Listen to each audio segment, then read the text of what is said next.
সমাজে আছে নানান কিছুর প্রচলন, এরই মাঝে সঠিক কোনটি জানেন কি ভাইগণ? ইসলামের আলোকে জেনে চলুন, আমল করি আজীবন। আলহামদুলিল্লাহি রব্বিল আলামিন ওয়াসসালাতু ওয়াসসালামু আলা খাতামিন নাবিয়্যিন আম্মা বা'দ ফাউযু বিল্লাহি মিনাশ শাইতানির রাজীম বিসমিল্লাহির রহমানির রহিম।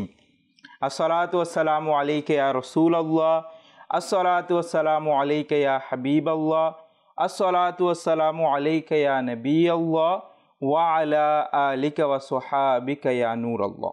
মদিনী চ্যানেলের দর্শক শ্রোতা, দুরূদ শরীফের অসংখ্য অগণিত ফজিলত বিভিন্ন হাদিস গ্রন্থে বর্ণিত রয়েছে, যার মধ্যে হতে খুবই চমৎকার একটি ফজিলত হচ্ছে যা সুনানে নিসাই, যা সিহাহে সিত্তা অর্থাৎ হাদিস শরীফের যে প্রসিদ্ধ 6টি গ্রন্থ রয়েছে তার মধ্যে হতে একটি সুনানে নিসাইয়ের মধ্যে বর্ণিত।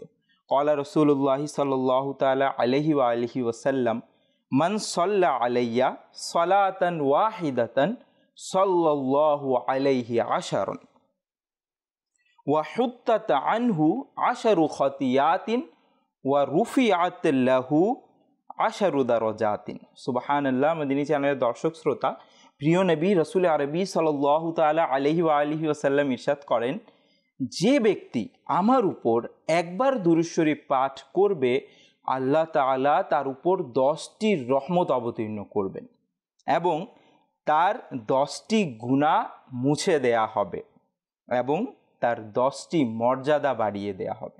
সুবহানাল্লাহ। মদিনী চ্যানেলের দর্শক শ্রোতা, শুধুমাত্র একবার দুরূদ শরীফ পাঠ করার মাধ্যমে এত ফজিলত অর্জন হয়। আল্লাহ তাআলা আমাদেরকেও অধিক হারে দুরূদ শরীফ পাঠ করার তৌফিক দান করুক। সাল্লু আলাল হাবিব সাল্লাল্লাহু তাআলা আলা মুহাম্মদ সাল্লাল্লাহু তাআলা আলাইহি ওয়া আলিহি ওয়াসাল্লাম।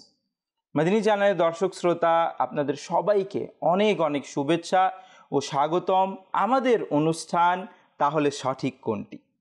জি মদিনী চ্যানেলের দর্শক শ্রোতা, প্রতি পর্বের ন্যায় এই পর্বেও আমরা চমৎকার একটি বিষয় নিয়েছি যা খুবই জরুরি আমাদের জন্য। ইনশাআল্লাহ তাআলা সেই বিষয় সম্পর্কেও জানব।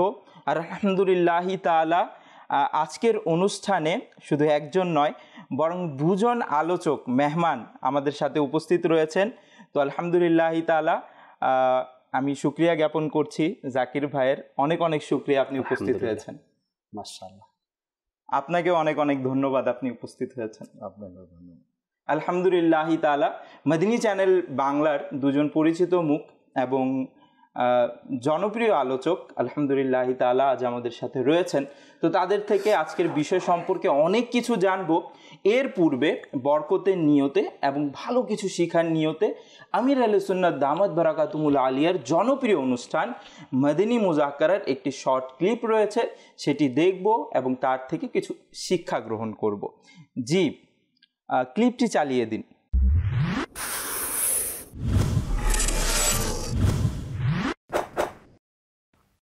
বিসমিল্লাহির রহমানির রহিম।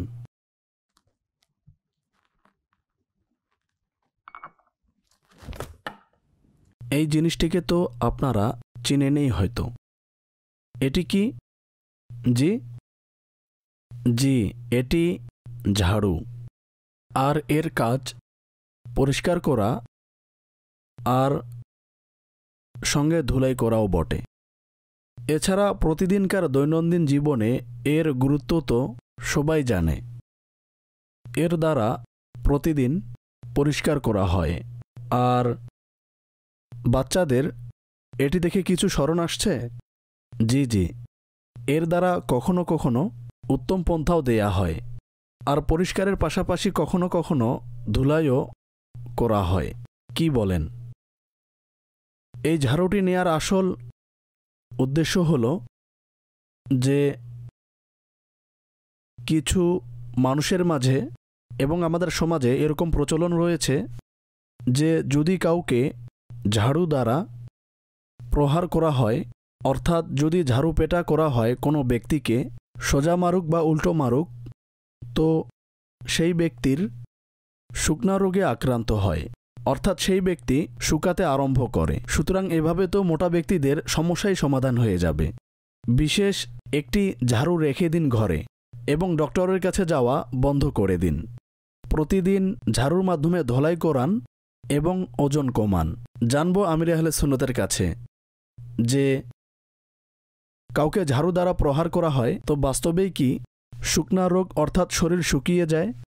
এ ব্যাপারে বলুন যে তাহলে সঠিক কোনটি? ঝাড়ু হলো পরিষ্কারের জন্য, প্রহার করার জন্য ক্রয় করা হয় না। কখনো রাগ চলে আসলে এর ফুলগুলো হাতে থাকে আর এর হ্যান্ডেল প্রহারের কাজে নিয়োজিত হয়। অতপর সেই প্রহারকারী হ্যান্ডেল ফ্র্যাকচার হয়ে যায় এবং এক পর্যায়ে ভেঙে তার ডাস্টবিনের সৌন্দর্যে পরিণত হয়, কারণ এটি এতটা মজবুত হয় না। আর এর নামই ফুলের ঝাড়ু, আর ফুল খুবই নাজুক হয়। এছাড়া প্রহার করা তো অনেক আগে থেকেই চলে আসছে এর মাধ্যমে, তবে আজ পর্যন্ত কাউকে রোগাগ্রস্ত হতে দেখিনি যে এ কারণে কেউ শুকিয়ে গেছে। সুতরাং অকারণেই হয়তো এর প্রচলন কেউ ঘটিয়েছে যে এর দ্বারা শুকনা রোগে আক্রান্ত হয়। রোগ তো মন্দ বিষয়, তাই না? অসুস্থতার কারণে কোনো মোটা স্বাস্থ্যবান ব্যক্তির শুকিয়ে যাওয়া এটি তো মারাত্মক ক্ষতিকর। ডায়েটিংয়ের যে নীতিমালা রয়েছে তদনুযায়ী ওজন কমালে তা লাভজনক। অসুস্থতার মাঝে শান্তি নেই। সল্লু আলাল হাবিব সাল্লাল্লাহু আলা মুহাম্মদ সাল্লাল্লাহু তাআলা আলাইহি ওয়া আলিহি ওয়াসাল্লাম। মাদিনী চ্যানেলের দর্শক শ্রোতা, খুবই চমৎকারভাবে প্রশ্ন উপস্থাপন করা হয়েছে এবং আমির আহলে সুন্নাত দামাত বারাকাতুহুল আলিয়া খুবই সাবলীলভাবে সেটার উত্তরও প্রদান করেছেন। আমরা অনেক কিছু জেনেছি।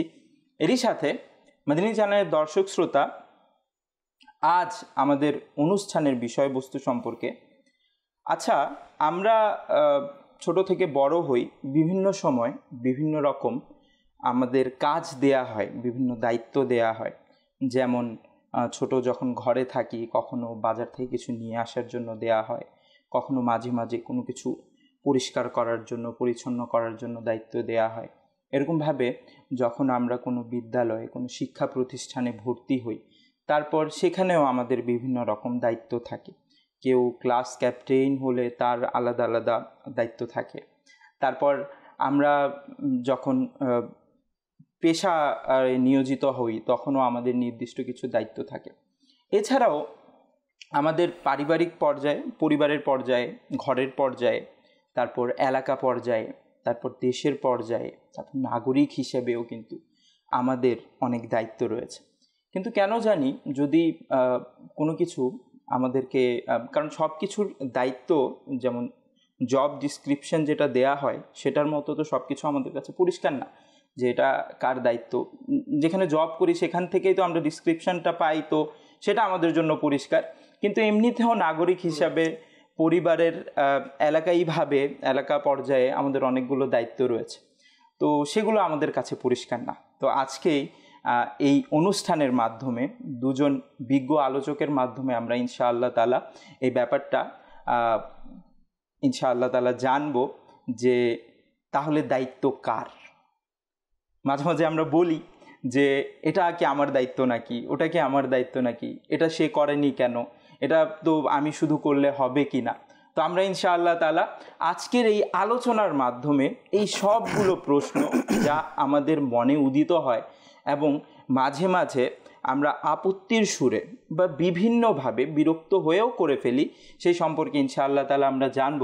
তো সর্বপ্রথম আমরা ইনশাআল্লাহ তাআলা কালামুল্লাহ শরীফ থেকে, আল্লাহ তাআলার কালাম থেকে দায়িত্ব সম্পর্কে জেনে নিব ইনশাআল্লাহ তাআলা। এর দ্বারা আলোচনায় বরকতও হবে এবং আমরা ইনশাআল্লাহ তাআলা সঠিক নির্দেশনাও পাবো আমাদের আলোচনার দিকে।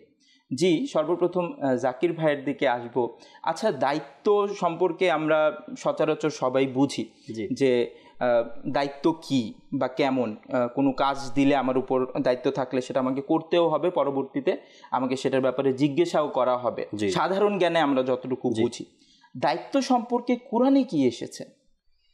ইসলাম এমন একটি ধর্ম বলা হয়েছে যার মধ্যে কোনো কিছুর কমতি নেই, অভাব নেই, আলহামদুলিল্লাহ, যার জন্য অন্য কোনো ধর্ম থেকে ধার করে নিতে হবে এমন ধর্ম ইসলাম না। ইসলামকে পরিপূর্ণ রূপ দেওয়া হয়েছে। আর এই ইসলামের মধ্যে দায়িত্ব বা জিম্মাদারিও শব্দটা ব্যবহার করা হয় অনেক সময়, আবার দায়িত্ব এটাও ব্যবহার করা হয়।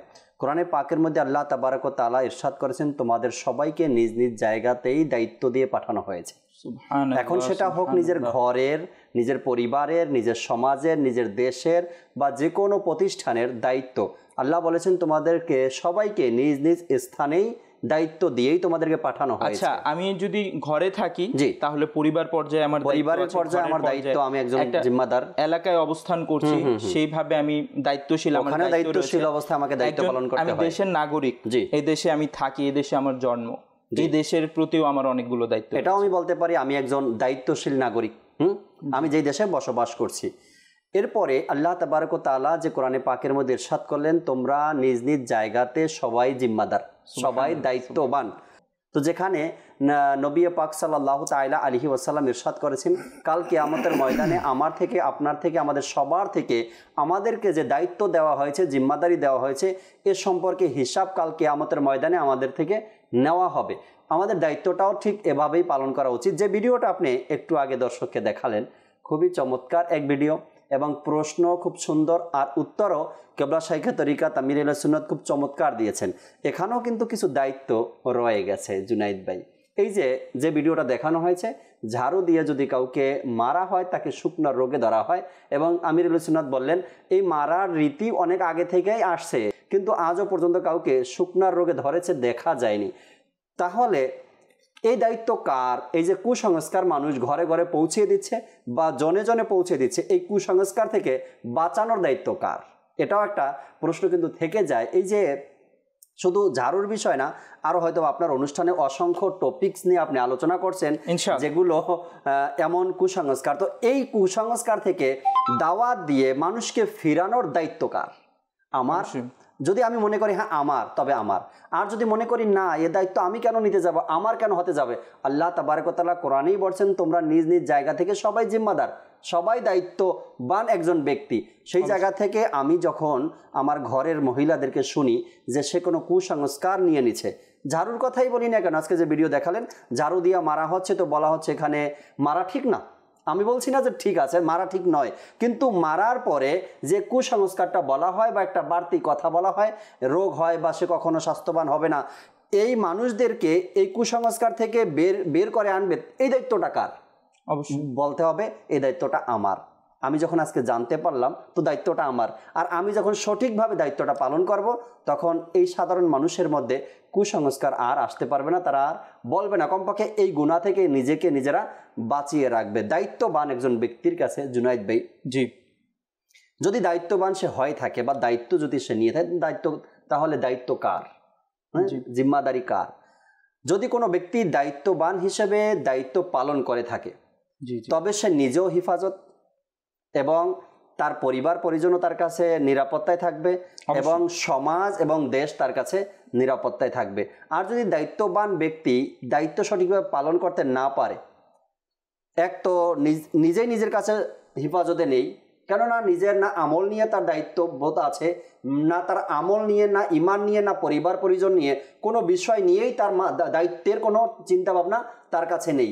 আর কাল কিয়ামতের ময়দানে নবী সাল্লাল্লাহু আলাইহি সাল্লাম কি বলেছেন যে তোমাদের প্রত্যেককে নিজ দায়িত্বের ব্যাপারে জবাবদিহিতা করতে হবে কাল কিয়ামতের ময়দানে।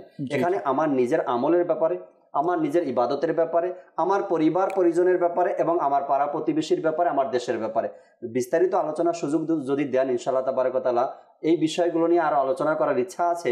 যে দায়িত্ববান ব্যক্তি এবং যার প্রত্যেক ব্যক্তির কাছে দায়িত্ব আছে, এই দায়িত্ববান ব্যক্তি কেমন হয় এবং দায়িত্ববান হওয়ার পরে অলস ব্যক্তি যে হয়, তাদের মধ্যে পার্থক্য কি আছে এটাও ইনশাআল্লাহ অবশ্যই মদিনী চ্যানেলের দর্শক শ্রোতা আমাদের সাথে থাকবেন। ইনশাআল্লাহ আমরা আরও বেশি কিছু ইনশাআল্লাহ তাআলা জানবো। মদিনী চ্যানেলের দর্শক শ্রোতা আলহামদুলিল্লাহ তাআলা আমাদের সাথে আরেকজন আলোচক মোহাম্মদ রফিক আত্তারি ভাই রয়েছেন। তো ইনশাআল্লাহ তাআলা তার থেকেও আজকের গুরুত্বপূর্ণ বিষয় দায়িত্ব কার, তাহলে দায়িত্ব কার এই সম্পর্কে ইনশাআল্লাহ তাআলা জানবো। যে আপনিও যদি এই সম্পর্কে কিছু বলতেন। খুবই চমৎকার বিষয়। আর সবচেয়ে বড় কথা হলো প্রতিটা মানুষই দায়িত্ব কর্তব্য থেকে পলায়ন করে, এড়িয়ে চলে। মানে আমি বলবো প্রতিটা মানুষ বলতে বোঝাচ্ছে মানে ওই সকল ব্যক্তি যারা দায়িত্ব কর্তব্যের কথা যখনই উঠে আসে তখনই তারা ওই লাস্ট বেঞ্চে গিয়ে বসে। এটা আছে না বিষয়? প্রত্যেকে বলতে প্রত্যেকেই না, তাহলে তো সবাই না, তাহলে তো দুনিয়ায় চলতো না, জগতই চলতো না, তাই না? ভালো মানুষও তো আছে। অবশ্যই অবশ্যই। যতদিন পর্যন্ত ঘরের 4টা খুঁটি মধ্যে একটা খুঁটিও যদি ঘুণে ধরা বাকি থেকে যায়, তখনও কিন্তু ঘরটা টিকে থাকে। ওই একটা খুঁটির উপর ভর করে একটু বাঁকা হয়ে ঘরটা টিকে থাকে অবশ্যই। কিন্তু সেই খুঁটিটায় ওই লাস্ট মানে 4th নাম্বার যে পিলারটা, সেটা তো যখন ঘুণে ধরে যায় তখন সেই ঘরটা মুখ থুবড়ে পড়ে, অবশ্যই ভুলণ্ঠিত হয়ে যায়। তো বলার কথা হলো, সমাজ এখনও টিকে আছে, চলছে, ধুকে ধুকে চলছে, পরিবারও চলছে, খেয়ে পরেও চলছে, না খেয়েও চলছে, গালমন্দ করেও চলছে, ভালোবাসা, সম্প্রীতি, সৌহার্দ্য বজায় রেখেও চলছে। অর্থাৎ মোদ্দা কথা হলো যে আপনার যেভাবে চলার উচিত সেভাবে কি চলছে? একটা সুষ্ঠু পরিবার, সুষ্ঠু সমাজ, সুন্দর সমাজ, একটা সুষ্ঠু রাষ্ট্র, সুন্দর রাষ্ট্র বলতে আমরা যা বুঝি, মানুষ তো সামাজিক জীব, সমাজবদ্ধ হয়ে বসবাস করতেই মানুষ ভালোবাসে এবং তারা বাউন্ড, এছাড়া কোনো গতি নেই। কোনো মানুষ কিন্তু আপনার কারোর সাথে ছাড়া, অর্থাৎ একাকী বসবাস করতে পারে না। মানুষকে এই জন্য বলা হয় সোশ্যাল বিং, সামাজিক জীব। অবশ্যই। এখন আপনি যদি পরিবারে বাস করেন, তাহলে এই পরিবারের মধ্যেও আপনার দায়িত্ব কর্তব্য রয়েছে। জি। আপনি যদি সমাজে বাস করেন, আপনি সমাজের অধিপতি হলেন না, সমাজের আপনি কোনো হর্তাকর্তা হলেন না, কিন্তু তারপরেও আপনার কিছু অধিকার আছে সমাজ গঠনে, হ্যাঁ, রাষ্ট্র গঠনে, একজন নাগরিক হিসাবে রাষ্ট্র গঠনে। তো প্রত্যেক ব্যক্তি যদি আমরা বলি যে এটা আমার দায়িত্ব না, আমরা তো অনেক সময় দায়িত্ব থেকে একটু পিঠ বাছাই আর কি, একটু পিঠ বাঁচিয়ে চলি। তো সব কাজ কি আমিই করব? এটাও কি আমাকে করতে হবে? এই দায়িত্বও কি আমার? সমাজ বিপর্যস্ত, মানবিক মূল্যবোধের অবক্ষয়। আরে ভাই, সমাজ কি আমাকেই ঠিক করতে হবে? সেটাও কি দায়িত্ব আমার? যে করবে সে করুক, আমার কি আসে যায়? পাশের ঘরে আগুন লাগলো, আরে ভাই পাশের ঘরে লেগেছে, আমার ঘরে তো আর লাগেনি, আমাকে গিয়ে কি এখন আগুন নিভাতে হবে? তো এই ধরনের কথা যারা দায়িত্ব এবং কর্তব্যকে যারা সব সময় অ্যাভয়েড করে চলে, এড়িয়ে চলে, কর্তব্য যদি ডান রাস্তায় আসে তাহলে সে বাম দিকের গলির ভিতরে ঢুকে যায়। কর্তব্য দায়িত্ব যখনই দেখে যে সমাগত হয়, সামনে চলে আসে, হয় ডানে না হয় বামে, পথ কেটে কিন্তু রাস্তা চেঞ্জ করে নেয়। জি জি। যদি কাউকে দেখেন যে কোনো পরিবার হোক, সমাজ হোক, কাউকে যদি জিজ্ঞেস করেন যে এই কাজটা হলো না, এই কাজটা কেউ করলো না, হলো না, কেন হলো না? সব কাজ কি আমাকেই করতে হবে? এটাও কি আমার দায়িত্ব? হ্যাঁ, আর মানুষ নাই ঘরে, আর মানুষ নাই সমাজে, আর মানুষ নাই। তো সবাই যদি একই কথা বলে, তাহলে দায়িত্বটা কার? অবশ্যই। কে করবে? এখন বর্তমান আমাদের যে সমাজের ব্যবস্থা, পরিবারের ব্যবস্থা যে রয়েছে, সমাজ ব্যবস্থা, পরিবার ব্যবস্থা, এরই মাঝে কিছু মানুষ এমন রয়েছে বিবেক চেতা, যাদের বিবেক কখনো ঘুমায় না, অন্যান্য মানুষের মতো। বিবেক আল্লাহ তাআলা সবাইকে দান করেছেন, আলহামদুলিল্লাহ। কেউ বলতে পারবে না যে আমাকে আল্লাহ তাআলা বিবেক দান করেনি, বরং এটা আল্লাহ তাআলার প্রতি অপবাদ দেয়া হবে। এবং ওলামা ইকরাম বলেন যে এটা কুফরি। কেননা আল্লাহ তাআলা সকল প্রকার দোষ ত্রুটি থেকে পাক ও পবিত্র। সুবহানাল্লাহ। হ্যাঁ, তা এখন কাউকে দেয়া হলো না। অনেক লোক বলে না যে আরে ওকে তো আল্লাহ তাআলা বুদ্ধি দেয়নি, বিবেকই দেয়নি, ওর যদি বিবেক থাক মাযআল্লাহ। এটাও বলা ঠিক না, এটাও সরাসরি আল্লাহ তাআলার প্রতি দোষারোপ করা হয়। তো আল্লাহ তাআলা সকলকে বিবেক দিয়েছে, বুদ্ধিমত্তা দিয়েছে।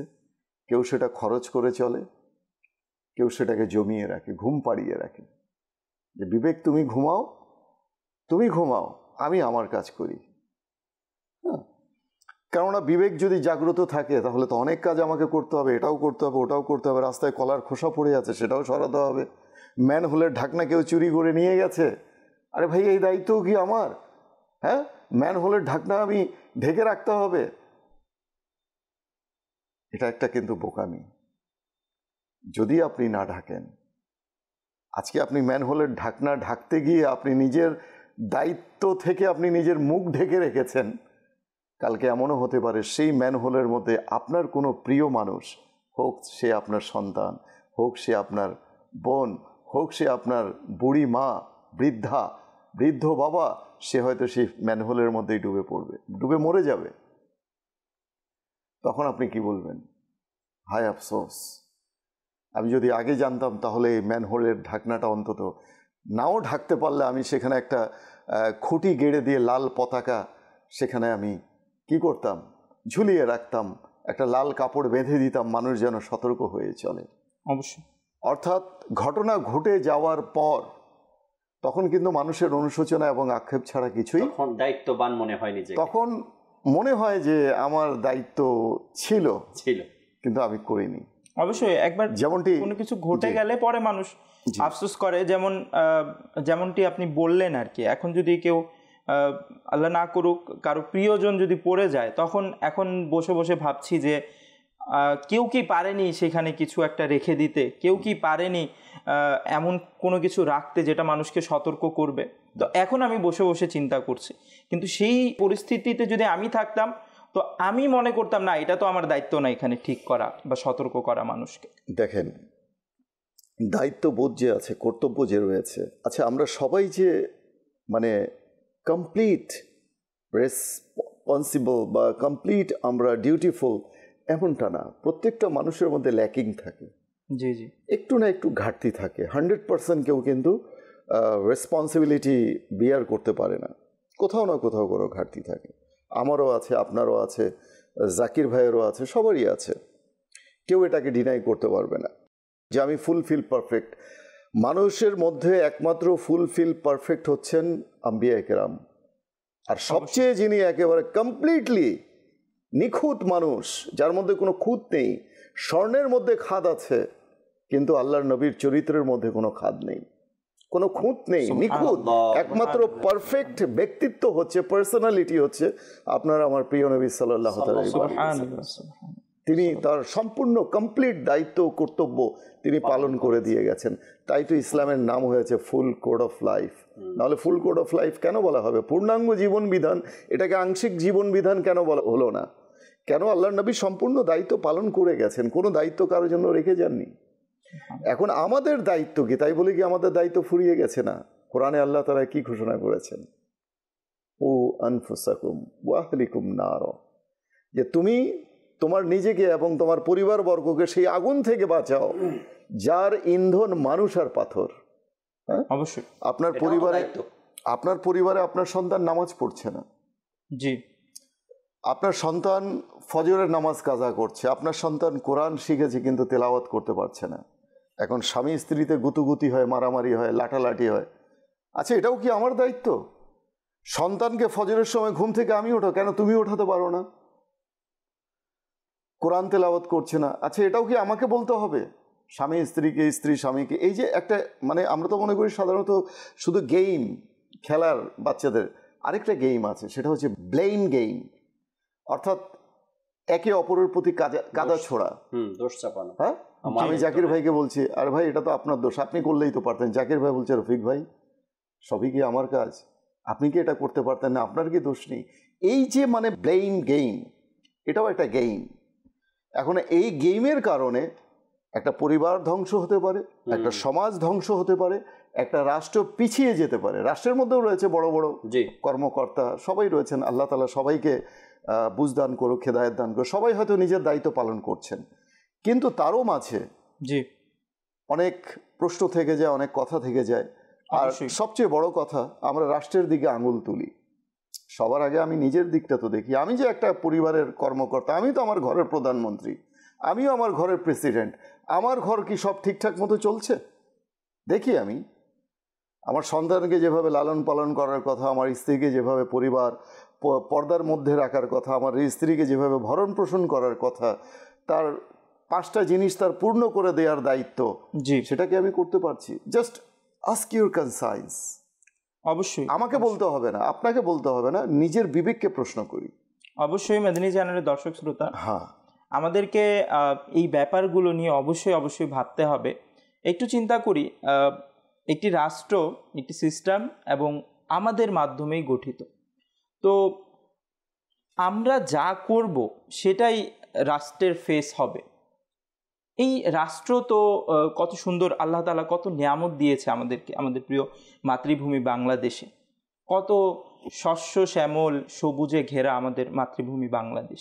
এর মধ্যে কত রকম নিয়ামত, যেখানে আমরা বিভিন্ন রকম শীতকালে শীতের মজা অনুভব করতে পারি, গ্রীষ্মকালে গ্রীষ্মের মজা, এবং ফলমূল তো রয়েছে। আল্লাহ তাআলা অনেক নিয়ামত দিয়ে ভরপুর করেছে আমাদের এই প্রিয় মাতৃভূমি বাংলাদেশকে, আলহামদুলিল্লাহ তাআলা। এখন আমরা তো এত সুন্দর রাষ্ট্র, এত নিয়ামতে ভরা একটি দেশ পেয়েছি, কিন্তু আমার কাছ থেকে যে দায়িত্বগুলো করা দরকার সেটাকে সুন্দর রাখার জন্য, সেটার মর্যাদা রক্ষা করার জন্য সেটাকে আমি করছি। আজকে ইনশাআল্লাহ তাআলা এই বিষয় নিয়ে আলোচনা করব। এর সাথে আলহামদুলিল্লাহ তাআলা জাকির ভাই রয়েছেন, যদি এই ব্যাপারে আরো কিছু মাদানী একটি হাদিসে পাক বলে আপনার কথার সাথে কিছু অ্যাড করবেন ইনশাআল্লাহ। অবশ্যই। নবী পাক সাল্লাল্লাহু তাআলা আলাইহি ওয়াসাল্লামের কাছে দুইজন সাহাবী আসলেন। দুইজন সাহাবী এসে বললেন, ইয়া রাসূলুল্লাহ, আমাদেরকে দায়িত্ব দিন, জিম্মাদারি চাচ্ছেন। হ্যাঁ, নবী পাক সাল্লাল্লাহু আলাইহি সাল্লামের কাছে বলেন, ইয়া রাসূলুল্লাহ, আমাদেরকে দায়িত্ব দিন, জিম্মাদারি দিন। হুজুর আকরাম সাল্লাল্লাহু তাআলা আলাইহি ওয়াসাল্লাম ইরশাদ করলেন, অসম্ভব, আমরা তাদেরকে দায়িত্ব দেই না যারা দায়িত্ব চেয়ে নেয়, তাদেরকে দায়িত্ব দেই না। এই জন্য দেই না, যখন তুমি দায়িত্ব চেয়ে নিবে তখন তোমার সাথে না আল্লাহর রহমত থাকবে, না তোমার সাথে কেউ থাকবে, তুমি নিঃসঙ্গ হয়ে যাবে। আর যখন তোমাকে দায়িত্ব দেওয়া হবে তখন আল্লাহ তার রাসূল তোমাদের সাথে থাকবে, তোমাদের কাজগুলো সহজ হবে। দায়িত্ব চেয়ে নেওয়া এবং দায়িত্ব অর্পণ করা দুইটা দুই বিষয়। চেয়ে নিতে হবে কেন? যদি আমরা ধর্মের দিকটা দেখি, ইসলামের দিকটা দেখি, আমার নিজ দায়িত্ব এটা আমার পাশের ভাইকে নেকির দাওয়াত দিয়ে নামাজে নিয়ে যাওয়া। এখন এটা তো ইমাম সাহেবের পক্ষ থেকে আমাকে দায়িত্ব দিতে হবে না। ইমাম সাহেব, আপনি আমাকে দায়িত্ব দেন, আমি এলাকার সব মানুষকে নামাজের দাওয়াত দিব, এর দায়িত্ব চেয়ে নিতে হয় না। আপনি যে সমাজে বাস করেন, ওই সমাজে যারা নামাজ পড়ে না, বেনামাজি আছে, তাদেরকে দাওয়াত দিয়ে মসজিদে নিয়ে যাওয়া, এটা আপনার আমার দায়িত্ব। প্রত্যেক ব্যক্তির দায়িত্ব নিজ নিজ জায়গাতে। যেটা আপনি বলছিলেন এখন যে দেশের কথা, আল্লাহ তাআলার দয়া, আলহামদুলিল্লাহ। আজকে টপিক নেওয়ার অনেক বড় কারণ এটাও, আজকে দেশেরও কিছু কথা আমরা বলি। বাংলাদেশের বাহিরে যে সকল দর্শক শ্রোতা সফর করছে জুনায়েদ ভাই, তারা বুঝতে পারবে আমার দেশ আমার দেশে। এই যে সোনার বাংলা বলি আমরা, আলহামদুলিল্লাহ রাব্বিল আলামিন, আমার সোনার বাংলার প্রশংসা যারা দেশের বাহিরে একবার গিয়েছে, তারা কিছু মানুষকে বলতে শোনা যায় দেশ ভালো লাগে না, বা দেশের পরিবেশ ভালো লাগে না, বা দেশের কালচার ভালো লাগে না। অনেক কথাই অনেককে বলতে শোনা যায়, মাঝে মধ্যে সোশ্যাল মিডিয়া তো আসে। কিন্তু একবার যদি তাদেরকে পাঠানো হয়, এমন একটা দেশ আছে পৃথিবীর মধ্যে যে দেশে শীতের দিনে বরফ পড়ে, হ্যাঁ, ওই দেশে পাঠানো গেলে তারা ওখানে গিয়ে হয়তো বা শুকরিয়া আদায় করবে যে আল্লাহ তোমার শুকরিয়া, আমার জন্ম হয়েছে বাংলাদেশে।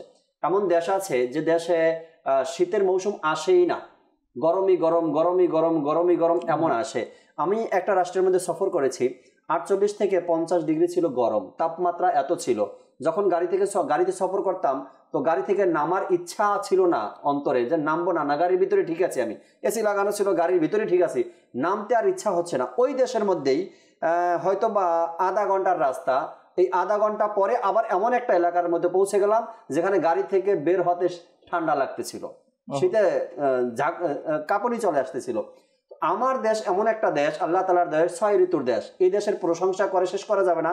যারা দেশের বাহিরে থাকে, প্রবাসে যারা আছে, তারা বুঝবে যে বাংলাদেশ কত বড় এক নিয়ামত আমাদের জন্য। এখন আলহামদুলিল্লাহ এই দেশের যদি কেউ বলে যে আমার দেশের এই পরিস্থিতি কেন, এর দায়িত্ব আমার ছিল, আমি হয়তো দায়িত্ব ঠিকমতো পালন করছি না, এ কারণে এই অবস্থা। ঘর দিয়ে আমি উদাহরণ দিচ্ছি। বাবা যদি ঘরে এসে মাকে বলে যে আমার মেয়ে বেপর্দায় কিভাবে গেল, বাবা মাকে বলতেছে, অর্থাৎ বাবা সন্তানের মাকে বলতেছে আমার মেয়ে যে আজকে বেপর্দা হয়ে রাস্তায় বের হয়েছে, কিভাবে বের হলো। তো দায়িত্বটা কি আমার ছিল না? আমি বাবা হয়, আমার কি দায়িত্ব ছিল না মেয়েকে পর্দা করার কথাটা বলা? আচ্ছা, ঘরে এসে বাবা দেখে ছেলে আর 4-5 জন বাজে অভ্যাসের বন্ধুদেরকে নিয়ে ঘরের মধ্যে আড্ডা দিচ্ছে। বাবা রেগে গিয়ে মাকে বলল, যে ছেলের মাকে বলল যে আমার ছেলে খারাপ ছেলেদের সাথে কিভাবে মিশলো। এই দায়িত্ব কি শুধু ছেলের মার না, ছেলের বাবারও তো ছিল, আমার দায়িত্ব। ঠিক দেশের ব্যাপারটাও, সমাজের ব্যাপারটাও, এলাকার ব্যাপারটাও জুনেদ ভাই এরকমের। যদি কোনো ব্যক্তি বলে যে আমাদের দেশটা নোংরা বেশি, ময়লা আবর্জনা বেশি, এখন আমি বলবো এই ময়লাগুলো রাস্তায় কে ফেলালো, রাস্তায় এই ময়লা কিভাবে আসলো? এই ময়লা তো দেখতে মনে হয় আপনার ঘরের ময়লা, ডাস্টবিনে থাকার কথা, এই ময়লাটা রাস্তায় কিভাবে আসলো? তার মানে আপনি দায়িত্ব পালন করতে অবহেলা করছেন, তাই আপনি অবহেলা করে আপনার ঘরের ময়লাটা রাস্তায় ফেলেছেন। আর সেই ময়লাটা এখন অপেক্ষা করছেন কখন সিটি কর্পোরেশনের লোক আসবে আর ময়লা গাড়িতে করে নিয়ে যাবে। তাদের দায়িত্বটা তারা দিনরাত পরিশ্রম করছে, কষ্ট করছে, তাদের দায়িত্ব তারা পালন করছে। কিন্তু আমি একজন সচেতন নাগরিক হিসাবে, দায়িত্ববান নাগরিক হিসাবে আমি কাজটা কি করলাম? নিজের ঘরের ময়লা, অনেককে দেখবেন আপনি, যেহেতু আপনিও, আমরা সমাজে বসবাস করি, আমরা দেখবেন সকালবেলা যখন অফিসের টাইম হয় তো হাতের মধ্যে এক ময়লার ব্যাগ থাকে, সবার না, কিছু মানুষের, যারা এই রকমের কাজ করে। এরপরে হাঁটতে হাঁটতে হাঁটতে হাঁটতে যখন ডানে বামে তাকাবে কাউকে দেখবে না, চুপ করে 2 খাম্বার মাঝখানে ময়লার ব্যাগটা রেখে সে চলে যায়। না হয়তো বা রাস্তার মোড়ে এক জায়গাতে ময়লার ব্যাগটা রেখে চলে যায়। আর না হয়তো দেখবেন যে যেখানে 2-3টা ময়লার ব্যাগ আগে থেকে জমা আছে সেখানে রেখে চুপে চাপে সে চলে যায়। এই লোকটাই সকালবেলায় কাজ করছে, সন্ধ্যাবেলা এই লোকটা বলবে যে এই দেশে আর বাস করতে মন চায় না, দেশটা একেবারে নোংরা হয়ে গেছে। এখন বলেন নোংরাটা করছে কে? সকালবেলা আপনি নোংরা করে সন্ধ্যাবেলা দেশের মানুষের দোষ দেন, দেশের আইনের দোষ দেন, দেশের সরকারের দোষ দেন। না, এটা না, দায়িত্ব আমার ছিল, দায়িত্বটা আমার ছিল। যদি আমার চোখের সামনে কোনো ব্যক্তি ময়লার ব্যাগ রাস্তায় ফেলছে তো আমার সেখানে দায়িত্ব, ভাই এটা চলার পথ, এটা রাস্তা, আমার সন্তান একটু পরে স্কুলে যাবে, এখান থেকে মাদ্রাসায় যাবে, এই দুর্গন্ধ তার নাকে নিয়ে যেতে হবে। তো আপনি এখানে না ফেলে যেখানে সিটি কর্পোরেশনের লোক ডাস্টবিন রাখছে ওখানে নিয়ে যান, ওখানে ফেলে দিয়ে আসেন।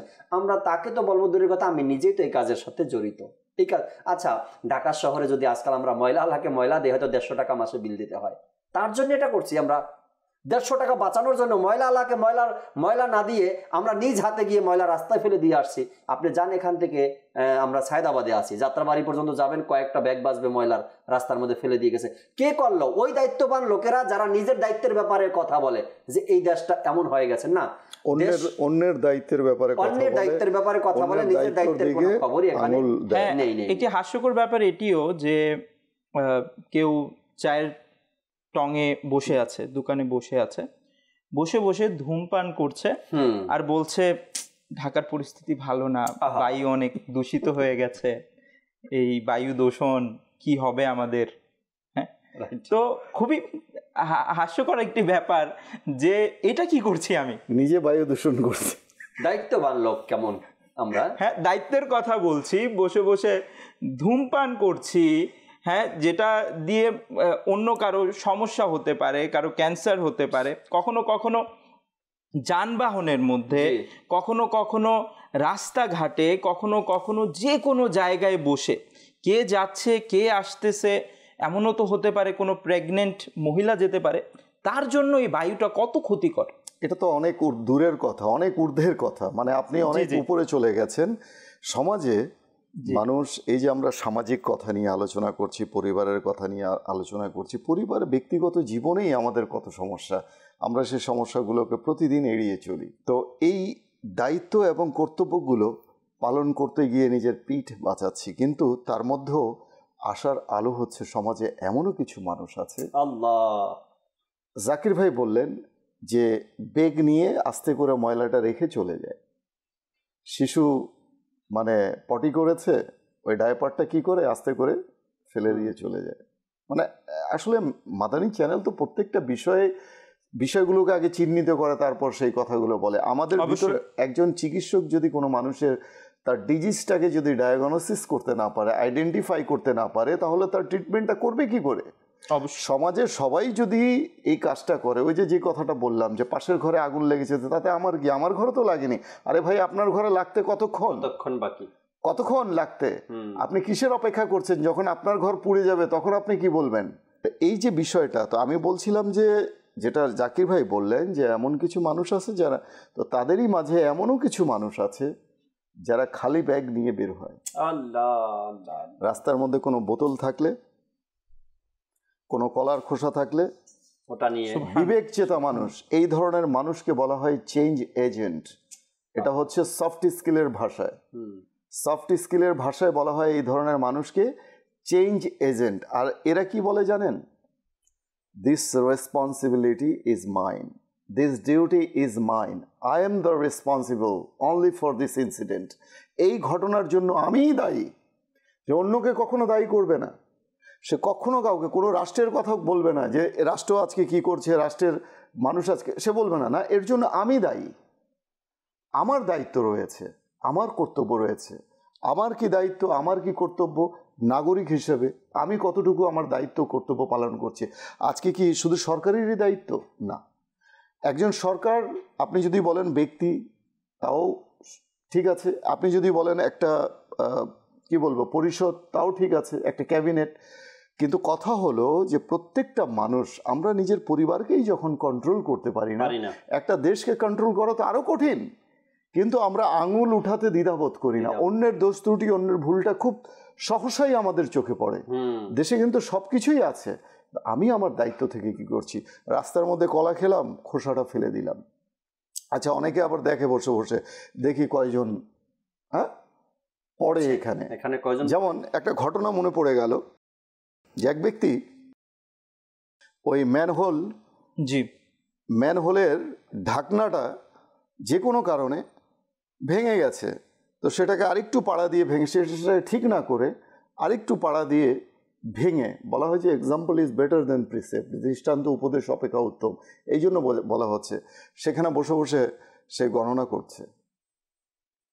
যখন একজন পড়লো, এক গণনা করছে, গণনা মানে আরেকজন যখন এলো, দুই, এইভাবে যখন সে গণনা করছে, মানুষজন পড়ছে, সে দেখছে, তার কাছে আনন্দ লাগছে। তা একজন মানুষ সেখানে এসে দেখছে যে এই কিছু দূরেই বসে সে গণনা করছে, তখন ওই মানুষটা রাগের বশে এসে তাকে তুলে ওর মধ্যে ফেলে সে তাকে বলছে 49 হয়েছে, তো এই যে 50। আসলে সমাজের মধ্যে কখনো না কখনো ভালো মানুষরা উঠে আসে, জাগ্রত হয়, তাদের দায়িত্ববোধ, কিন্তু তাদের সংখ্যা, the figure of them is very rare nowadays in our society in this era. তো এই যে এদের ভালো মানুষদের সংখ্যা, এই সংখ্যাটাকে বৃদ্ধি করার জন্যই মাদানী চ্যানেলের আজকের এই আয়োজন, যেন মানুষ তার বিবেককে, সুপ্ত বিবেককে জাগ্রত করে। আমার যেটা দায়িত্ব আছে, যেমন আমি আমার ঘরের আঙ্গিনাটা ঝাড়ু দিয়ে রাখতে পারি, আমি কি পারি না যে পাশের ঘরটা একটু, সৌহার্দ্য বাড়বে কি করে? আপনি আমার প্রতিবেশী, আমি নিজের ঘরটা ঝাড়ু দিলাম, কিন্তু আপনার ঘরে ময়লা যে আছে তো আছেই, আমার ময়লাটাও চাপিয়ে দিলাম আপনার ঘরের দরজার দিকে। আমি তো পারলে কেন আপনার ঘরটাও একটু ঝাড়ু দিতে পারতাম না, ঘরের বাইরের অংশটা, উঠানটা। এতে করে কি হতো? আপনার আমার মধ্যে ভালোবাসাটা বেড়ে যেত, সম্প্রীতিটা বেড়ে যেত। সৌহার্দ্য বাড়বে কি করে? বন্ধুত্ব বাড়বে কি করে? সৌহার্দ্যে, সৌজন্যে সৌহার্দ্য বাড়ে। জি, কার্টেসি কস্ট নাথিং। সৌজন্যে সৌহার্দ্য বাড়ে। তো এটা কখন বাড়বে? যখন আমি ডেডিকেটেড হয়ে, যখন আমি নিজেকে উৎসর্গ করব। আমার কারো ভালোবাসা পেতে হলে ভালোবাসা দিতে হয়। আজকে আমরা বলি যে পৃথিবীতে সব মানে কঠোর হয়ে গেছে, সব যেন যান্ত্রিক, সব মানুষের মাঝে ভালোবাসা থাকবে কি করে? আপনি তো কাউকে ভালোবাসছেন না, তো আপনাকে কে ভালোবাসবে? ভালোবাসা পেতে হলে ভালোবাসা দিতে হয়। তো কারো জন্য মানে উপকার করলে সেই ব্যক্তি, তার জন্য তার কি হয়? ভালোবাসা তার অন্তরে জাগ্রত হয়। অবশ্যই মাদানী চ্যানেলের দর্শক শ্রোতা, একজন মুসলমান হিসেবে যদি আমি আমাকে দেখি যে আমি একজন মুসলমান, আমাকে আমার প্রিয় নবী রসুল আরবি সাল্লাল্লাহু তাআলা আলাইহি ওয়া আলিহি ওয়াসাল্লাম একটা সমাজে বসবাসের জন্য কি আদর্শ, কি দিক নির্দেশনা দিয়ে গেছেন, তাকে আমি ফলো করছি, তাকে আমি নিয়ে চলছি। হাদিস শরীফে তো এসেছে, ইমাতাতুল আযা আনিত তরিক সাদাকাতুন। নবী করিম সাল্লাল্লাহু তাআলা আলাইহি ওয়া আলিহি ওয়াসাল্লাম হাদিসে বলেছেন যে রাস্তা থেকে কষ্টদায়ক যে বস্তুটা রয়েছে সেটাকে দূর করা সাদকা। আর সেই জায়গায় আমি একজন মুসলমান আর কলার সেই অবশিষ্ট অংশটা ফেলে আমি অপেক্ষা করছি কে পড়বে, দেখব কে পিছলে খেয়ে পড়ে যায়, কি অবস্থা আমাদের। তো আমাদেরকে শয়তান যে কুমন্ত্রণা দেয় বা যে আমরা দায়িত্ববোধটা এড়িয়ে চলি সেটা থেকে ফিরে আসতে হবে। এবং নবী করিম সাল্লাল্লাহু তাআলা আলাইহি ওয়া আলিহি ওয়াসাল্লাম একজন নাগরিক হিসেবে আমাকে যা শিখিয়ে গিয়েছেন, যা দায়িত্ব দিয়ে গিয়েছেন সেটা ফলো করতে হবে। আমি নিজে ময়লা আবর্জনা রাস্তায় ফেলবো তো দূরের কথা, বরং যদি রাস্তায় ময়লা আবর্জনা থাকে তাহলে আমি সেটা তুলে দূরে সরিয়ে দিব। আলহামদুলিল্লাহ তাআলা আমির আহলে সুন্নাত দামাত বারাকাতুমুল আলিয়া, যিনি দাওয়াত ইসলামের প্রতিষ্ঠাতা মৌলানা ইলিয়াস আত্তার কাদেরী দামাত বারাকাতুমুল আলিয়া, তার শিক্ষা আমি দেখেছি যে মুবাল্লিগ ইসলামী ভাইরা, খুব ছোট থেকে দেখছি মুবাল্লিগ ইসলামী ভাইরা, দাওয়াত ইসলামী ভাইরা যখন রাস্তা দিয়ে যায় ইট পড়া থাকলে নিজের হাত দিয়ে ধরে সরিয়ে দেয়। হ্যাঁ, আমার ভাইকেও দেখেছি যখন তিনি এখান থেকে কোর্স করে গিয়েছিলেন নতুন তখন আমি যখন ছোট ছিলাম খুব, আমি যখন তার সাথে হাঁটতাম দেখতাম কি করতো, রাস্তায় যেখানে ইট পড়া দেখতো হাতে ধরে সরিয়ে দিত। কষ্টদায়ক হ্যাঁ, কোনো কিছু পড়ে থাকলে তো আমি ভাবতাম যে আচ্ছা হাতে ধরে সরাচ্ছে কেন, আমি চিন্তা করতাম। তো পরে আমি একবার জিজ্ঞাসাও করলাম যে ভাইয়া আসলে রাস্তা থেকে সরাচ্ছেন কি, সরানোর কারণ কি? তো বললো যে কেউ আসলে হ্যাঁ ব্যথা পেতে পারে, কেউ পড়ে যেতে পারে, কারো পায়ে লাগতে পারে, তো রাস্তা থেকে পাশে রেখে দিচ্ছি। মাদানী চ্যানেলের দর্শক শ্রোতা আলহামদুলিল্লাহ তাআলা দাওয়াত ইসলামী এটা শিক্ষা দেয়। এটা শুধু দাওয়াত চ্যানেলের মাধ্যমে আমরা শিক্ষা পাই, এরকমের ইসলামই শিক্ষা দিয়েছে। ইসলাম কিন্তু শিক্ষা দেয় ব্যাপারে না। অবশ্যই রাসূল পাক সাল্লাল্লাহু তাআলা আলাইহি সাল্লামের জামানায় একজন সাহাবী এসে একটা খুঁটির মতো কিছু মসজিদে নববীর সামনে পুঁতে দিলেন মাটিতে। তার উদ্দেশ্য ছিল যদি কেউ রাতের আধারে ঘোড়া উট নিয়ে নামাজ পড়তে আসে সাওয়ারি নিয়ে, এটার সাথে বেঁধে না দেয়, তাদের ঘোড়া উটগুলো যেন হারিয়ে না যায়, দূরে চলে না। সাহাবী এসে আবার সেটাকে তুলে দিলেন, সে জিম্মাদারি পালন করলেন, দায়িত্ব যেখানে অন্ধকারে কে এটা পুঁতে রাখছে, যদি কেউ এসে পায়ে আটকে যায়, হোঁচট খায় যেভাবে আমি হোঁচট খেলাম, হ্যাঁ সে নিজের দায়িত্ব মনে করে এটাকে উঠিয়ে দিলেন। দুইজনই নবী পাক সাল্লাল্লাহু আলাইহি সাল্লামের দরবারে উপস্থিত হলেন, ইয়া রাসূলুল্লাহ আমি একটা এভাবে উপকার করার জন্য দায়িত্ব পালন করলাম, আর সে বলল ইয়া রাসূলুল্লাহ আমি নিজ দায়িত্বে সেটাকে উঠিয়ে দিলাম। রাসূল সাল্লাল্লাহু আলাইহি ওয়াসাল্লাম বলেন তারা উভয়জনই সঠিক, যে এটাকে রেখেছে সেও সঠিক কাজ করছে, যে উঠিয়েছে সেও সঠিক কাজ করছে। ফারুক আজম রাদিয়াল্লাহু তাআলা আনহুর জীবনী যদি দেখি আমরা, দায়িত্ব পালন কাকে বলে এবং কত প্রকার আর কি কি। ফারুক আজম রাদিয়াল্লাহু তাআলা আনহু আমিরুল মুমিনিন, যার বাদশাহিতে যার হুকুমে পুরা অর্ধ পৃথিবী চলতো, সেই ফারুক আজম রাদিয়াল্লাহু তাআলা আনহু রাতের অন্ধকারে কোনো গোলাম কোনো সাওয়ারির উটের রশি ধরে হাঁটছেন রাতের অন্ধকারে। জিজ্ঞাসা করা হলো, হে আমিরুল মুমিনিন আপনি এই রাতের আধারে কাকে ঘোড়ায় বসিয়ে তার ঘোড়ার রশি ধরে আপনি সামনে সামনে হাঁটছেন? ফারুক আজম রাদিয়াল্লাহু তাআলা আনহু বললেন, দিনের বেলায় আমি নিজের দায়িত্ব পালন করি, আর রাতের বেলায় আমার মুসলমান ভাইয়ের খবর নেই, কোন ভাবে কে আমার ভাইরা রাত অতিবাহিত করছে। দায়িত্ব একবার চিন্তা করি, আমার বাংলাদেশের ওই ভাইদের কথা মনে পড়ে, ওই ভাইয়ের কথা। কিছুদিন পূর্বে আমি একটা নিউজ দেখেছিলাম, জুনায়েদ ভাই হয়তো আপনিও দেখেছেন, ওই ভাই নিজ দায়িত্বে বাংলাদেশের কোন অঞ্চলের হয়তো আপনারা চিনে যাবেন, 5,000 তালের চারা তাল গাছ রোপণ করেছে নিজ দায়িত্বে, একা। গরিব মানুষ ছিল, দিন মজুর ছিল, অসহায় ব্যক্তি ছিল, দায়িত্ব পালন করছে। তাকে অনেক নিউজওয়ালারা গিয়ে জিজ্ঞাসা করছে, আপনি একা এতগুলো তাল গাছ রোপণ করার কারণ কি? তিনি বললেন, আমার দেশটা একদম পরিষ্কার হয়ে যাচ্ছে গাছ না থাকার কারণে। আর এক ভাইয়ের ইতিহাস দেখেন, নিউজে দেখলাম যে ভ্যান চালক, তিনি ভ্যান চালায়, গরিব একজন ভ্যান চালক, আর কত টাকার মালিক হতে পারে, আর কতই বা জিম্মাদারি দায়িত্ব সে পালন করবে। আমি ওই সকল মানুষদের উদ্দেশ্য করে বলছি, আমরা যারা ভালো পজিশনে থাকার পরেও আমি যদি বলি যে করতে হবে, তো আমার এই করতে হবে শব্দটাতে 5 জন মানুষ এই কাজে লেগে যাবে। আমি তাদেরকে উদ্দেশ্য করে বলছি, একজন ভ্যান চালক ভাই রাতের 12টা বাজে যখন সে কাজ শেষ করে বাড়ির দিকে রওনা হলো, তখন দেখলো আরেকজন ভাই তার স্ত্রীকে ডেলিভারি হসপিটালে নিয়ে যাবে, তো সে কাঁধের উপরে হাত দিয়ে তারপরে নিয়ে যাচ্ছে।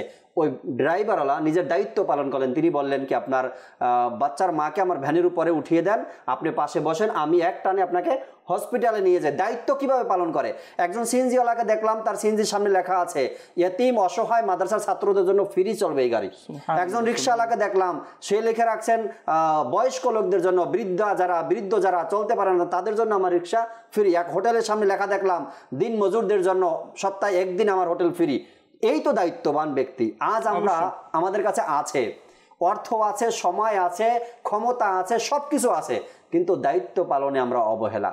যারা এগুলো করছে অনেক কিছু করছে, আমি মনে করি অনেক কিছু করছে, কিন্তু আমি যদি চাই না জুনায়েদ ভাই, আমার ক্ষমতাও আছে, আমার টাকাও আছে।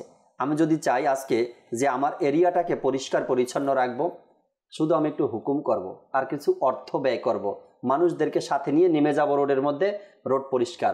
এই পরিষ্কার পরিচ্ছন্নতার নাম দিয়ে বছরে একবার যদি আমরা সবাই নেমে একদিনই পরিষ্কার করি, আর কিছু সোশ্যাল মিডিয়া পিকচার চলে আসে, আর কিছু নিউজে চলে যায়, এটার নাম কি পরিষ্কার পরিচ্ছন্নতা?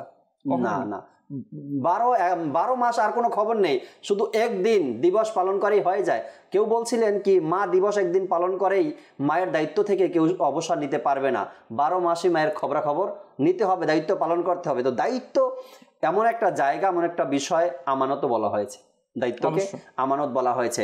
আমি ঘরের বাবা আছি, ঘরের গার্ডিয়ান আছি, ঘরের কর্তা আছি, আমার যে দায়িত্ব আছে এটা আমার কাছে আমানত দেওয়া হয়েছে।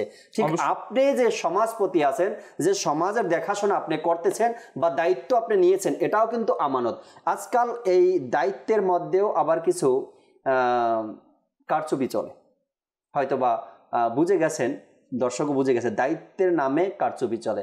আজ আমি এলাকার দায়িত্ব আছি, তো কেউ বিচার নিয়ে আসলো আমার কাছে, দায়িত্ববান ব্যক্তি আমার কাছে বিচার নিয়ে আসছে, যে আগে আসছে তাকে আমি বললাম আচ্ছা ঠিক আছে, বিচারের রায় তোমার দিকেই যাবে, কিন্তু আমার যারা আছে আশেপাশে তাদের চা নাস্তার ব্যবস্থা তুমি করে দিও।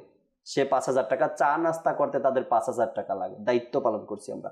দ্বিতীয় দল আবার একটু পরে আসছে, দায়িত্ববানের কাছে এসে বলল ভাই এরকম ঝামেলা হয়ে গেছে, একটু সমাধান করে দিতে হবে। হ্যাঁ, রায় তোমার দিকেই যাবে, এখানে যারা আছে সবার চা নাস্তা, তার থেকেও 5,000 টাকা। এই যে দায়িত্ব পালন, এর মধ্যে কারচুপি বলবো না আর কি বলবো বলেন? দায়িত্ব যদি পালন করতে হয় আমাকে, তবে ফারুক আজম রাদিয়াল্লাহু তাআলা আনহুর ন্যায় নীতি মেনে আমাকে দায়িত্ব পালন করতে হবে। কেমন তিনি দায়িত্ব পালন করেছেন, সমাজকে পরিবর্তন করেছেন। প্রত্যেকটা মানুষ আপনার নিজের নিজের অবস্থানে সে কিন্তু দায়বদ্ধ এবং প্রতিশ্রুতিবদ্ধ।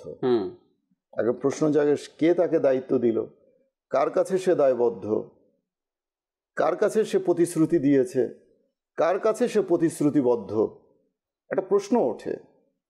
প্রত্যেকটা মানুষকে কাল কিয়ামতের দিনে হিসাব দিতে হবে, প্রত্যেকটা মানুষকে, যেটা হাদিসে পাক বললেন যে দায়িত্ব সম্পর্কে জিজ্ঞাসাবাদ করা হবে। জি জি অবশ্যই, হাদিস শরীফে এভাবে এসছে যে কুল্লুকুম রাইন ওয়া কুল্লুকুম মাসউলুন আন রাইয়াতিহি, তোমাদের মধ্যে প্রত্যেকেই দায়িত্বশীল এবং তোমার অধীনস্থদের ব্যাপারে প্রত্যেককেই জবাবদিহিতা করা হবে। এখন এই যে হাদিসে মুবারাকা শুনলাম, কোরআনুল করিমের আয়াতের ব্যাপারে শুনলাম, যে এই যে মানে দায়িত্ব এবং কর্তব্যের যে বিষয়টা আছে, জি জি, এই দায়িত্ব কর্তব্যকে কোনো মানুষ যদি এড়িয়েও যায় সাময়িকভাবে, তো সে দায়িত্বকে এড়ালো না, সে নিজের বিবেককে ফাঁকি দিল, সে নিজের কর্তব্যকে ফাঁকি দিল। তাই কোরআনুল করিমের মধ্যে আল্লাহ তাআলা ইরশাদ করেন, এবং আল্লাহ তাআলা ঈমানদারদেরকে তাদের প্রতিশ্রুতি যে বদ্ধ তারা রক্ষা করে না সে ব্যাপারে খুব তাম্বি করে বলেছেন, তিরস্কার করে ইরশাদ করেছেন, বলেছেন হে ঈমানদারগণ, তোমরা এমন কথা কেন বলো যা তোমরা করো না। অর্থাৎ যদি মুমিন হও তবে অবশ্যই নিজস্ব অঙ্গীকার অনুযায়ী কাজ করো। যদি বলো যে আল্লাহর প্রতি ঈমান এনেছো, তবে শুধুমাত্র তারই দাসত্ব করো, কুপ্রবৃত্তির অনুসরণ করো না এবং কাজে কর্মে আল্লাহ ছাড়া অন্য কারো দাসত্ব করো না। এই যে বিষয়টা, এক তো হচ্ছে অপসংস্কৃতি সমাজে, কুসংস্কার, যে দৃশ্যটা প্রথমেই দেখা গেল আমির আহলে সুন্নাত দেখালেন, এটা একটা মানে নিঃসন্দেহে এটা একটা বদসুগুনি, যেটাকে আমরা সুপারস্টিশন বলি, জি জি, কুসংস্কার বলি। মানুষের মধ্যে একটা খারাপ মানে একটা কি বলবো, রিচুয়াল এক জিনিস, কালচার এক জিনিস, ট্রেডিশন যেটা আছে, এগুলো মানে প্রত্যেকটারই একটা আলাদা একটা ইয়ে আছে। তো অপসংস্কৃতি আজকে সমাজে, তার জন্য আমরাই দায়ী। সমাজে যত অশ্লীল, নির্লজ্জতা, বেহায়াপনা, বেপর্দা হওয়া, মা বাবা হিসেবে আমি চিন্তা করি আমি আমার সন্তানের জন্য কতটা পর্দাকে নিশ্চিত করতে পেরেছি। জি জি, স্বামী হিসাবে তার স্ত্রীর ব্যাপারে ভাবুক, আচ্ছা ভাই হিসাবে তার বোনের ব্যাপারে ভাবুক। প্রত্যেকটা মানুষ প্রত্যেকটা মানুষ তার নিজের অবস্থান থেকে চিন্তা করুক যে আমি কতটুকু আমার দায়িত্ব পালন করেছি। আজকে এই যে ভিডিওর মধ্যে যে আমরা দেখলাম যে কুসংস্কারের বিষয়ে বলা হলো যে ঝাড়ু দিয়ে কি করলে, মারা হলে কি হয়, তার শরীর শুকিয়ে যায়, তার শরীর আর বৃদ্ধি পায় না। এখন এটা নিঃসন্দেহে একটা কি কুসংস্কার। এখন এই কুসংস্কার কিন্তু সমাজে অজস্র কুসংস্কার ছড়িয়ে আছে। বিড়াল যদি রাস্তা দিয়ে চলে যায়, বের হতে গেলে বলে যে এই যে বিড়াল সামনে দিয়ে, কালো বিড়াল হেঁটে গেছে, আমার যাত্রা শুভ হবে না, কুসংস্কার। দরজার মধ্যে বাধা লাগলো, পায়ে হোঁচট লাগলো, বসে পড়লো, কেন, মা বলেছেন বিপদ হয়, এই জন্য বসে পড়লো। এমন অনেক বিষয় আছে, কুসংস্কার শুধু একটা দুইটা না, এমন অনেক বিষয় আছে যেগুলো সম্পর্কে ইসলাম এর সঠিকভাবে ব্যাখ্যা বিশ্লেষণ দিয়ে দিয়েছে। এখন এই কুসংস্কার, অপসংস্কৃতির, মানবিক মূল্যবোধের অবক্ষয়, মানুষ শিক্ষা তো অর্জন করছে কিন্তু দীক্ষা থেকে দূরে, সুশিক্ষা থেকে দূরে। এই শিক্ষার পাশাপাশি তাদেরকে দীক্ষা দেয়া, সুশিক্ষায় শিক্ষিত করা কার দায়িত্ব? শিক্ষক হিসাবে আমি ভাবি যে আমার শিক্ষার্থীর হক আমি কতটুকু আদায় করতে পেরেছি। আমাকে তো বেতন দেয়া হয়, আমাকে স্যালারি দেয়া হয়, টিউশন ফি আমি নিচ্ছি। আমি একজন শিক্ষার্থীকে শুধু কি পুঁথিগত বিদ্যা, যেটা টেক্সচুয়াল যে এডুকেশন, এটাই কি দেয়া শুধু দায়িত্ব? মোরালিটিটা কোথায় গেল? মোরাল যে এডুকেশন রয়েছে সেটা কোথায় গেল? মোরাল লার্নিং, এটা তো শিক্ষকই শেখাবেন না, মা বাবাই শেখাবেন না। তো প্রত্যেকেই নিজ নিজ দায়িত্ব থেকে আমি ভাবি। আজকে দেখা যাচ্ছে একজন মানুষ শিক্ষার তার অভাব নেই, সার্টিফিকেট আছে তার কাছে, গ্র্যাজুয়েশন সার্টিফিকেট আছে, মাস্টার্স সার্টিফিকেট আছে, কিন্তু দেখা যাচ্ছে সে ধরা পড়ছে একটা দুর্নীতি করে। আমরা সোশ্যাল মিডিয়াতে দেখতে পাচ্ছি, এখন কোনো কিছুই কিন্তু গোপন নেই আমাদের কাছে, আমরা দেখতে পাচ্ছি সোশ্যাল মিডিয়ার বদৌলতে। আচ্ছা, সে কি করেছে? সে দেশের স্বনামধন্য শিক্ষা প্রতিষ্ঠান থেকে শিক্ষা অর্জন করেছে। সে যুক্ত হয়েছে কোথায় গিয়ে? সন্ত্রাসবাদে যুক্ত হয়েছে, টেরোরিজমে যুক্ত হয়েছে, হ্যাঁ, এক্সট্রিমিজমে যুক্ত হয়েছে। কেন? সে তো শিক্ষিত। কিসের অভাব তাকে এই উগ্রবাদী করে তুললো? কিসের অভাব তাকে জঙ্গিবাদের দিকে উৎসাহিত করলো? এই যে বিষয়গুলো, এগুলো কিন্তু আমাদেরকে ভাবায়। অবশ্যই জুনায়েদ ভাই, সে তো শিক্ষা অর্জন করেছে, সে দেশের স্বনামধন্য খুব উচ্চ শিক্ষা প্রতিষ্ঠান থেকে শিক্ষা অর্জন করেছে। তাহলে কিসের অভাব ছিল তার মাঝে? এটা প্রশ্ন জাগে কি না? প্রশ্ন জাগে। তাহলে যেই জিনিসটা তার অভাব ছিল সেটা হচ্ছে তার মোরালিটি, তার আইডিয়ালিটি। আজকে যদি সে আল্লাহ নবী সাল্লাল্লাহু আলাইহি ওয়াসাল্লামের জীবন আদর্শ পূর্ণাঙ্গভাবে সে অধ্যয়ন করত এবং নিজের চরিত্রে সেটাকে অ্যাপ্লাই করত, অর্থাৎ তার মাঝে যদি খৌফে খোদা, ধর্মীয় অনুশাসন যদি চলে আসতো এবং ইশকে রাসূল যদি চলে আসতো, নবীর প্রেম, নবীর প্রতি ভালোবাসা। আমরা যে সুন্নাতের কথা বলি না, নবীর প্রেম অন্তরে থাকলে তো সে সুন্নাতের অনুরাগী হবে।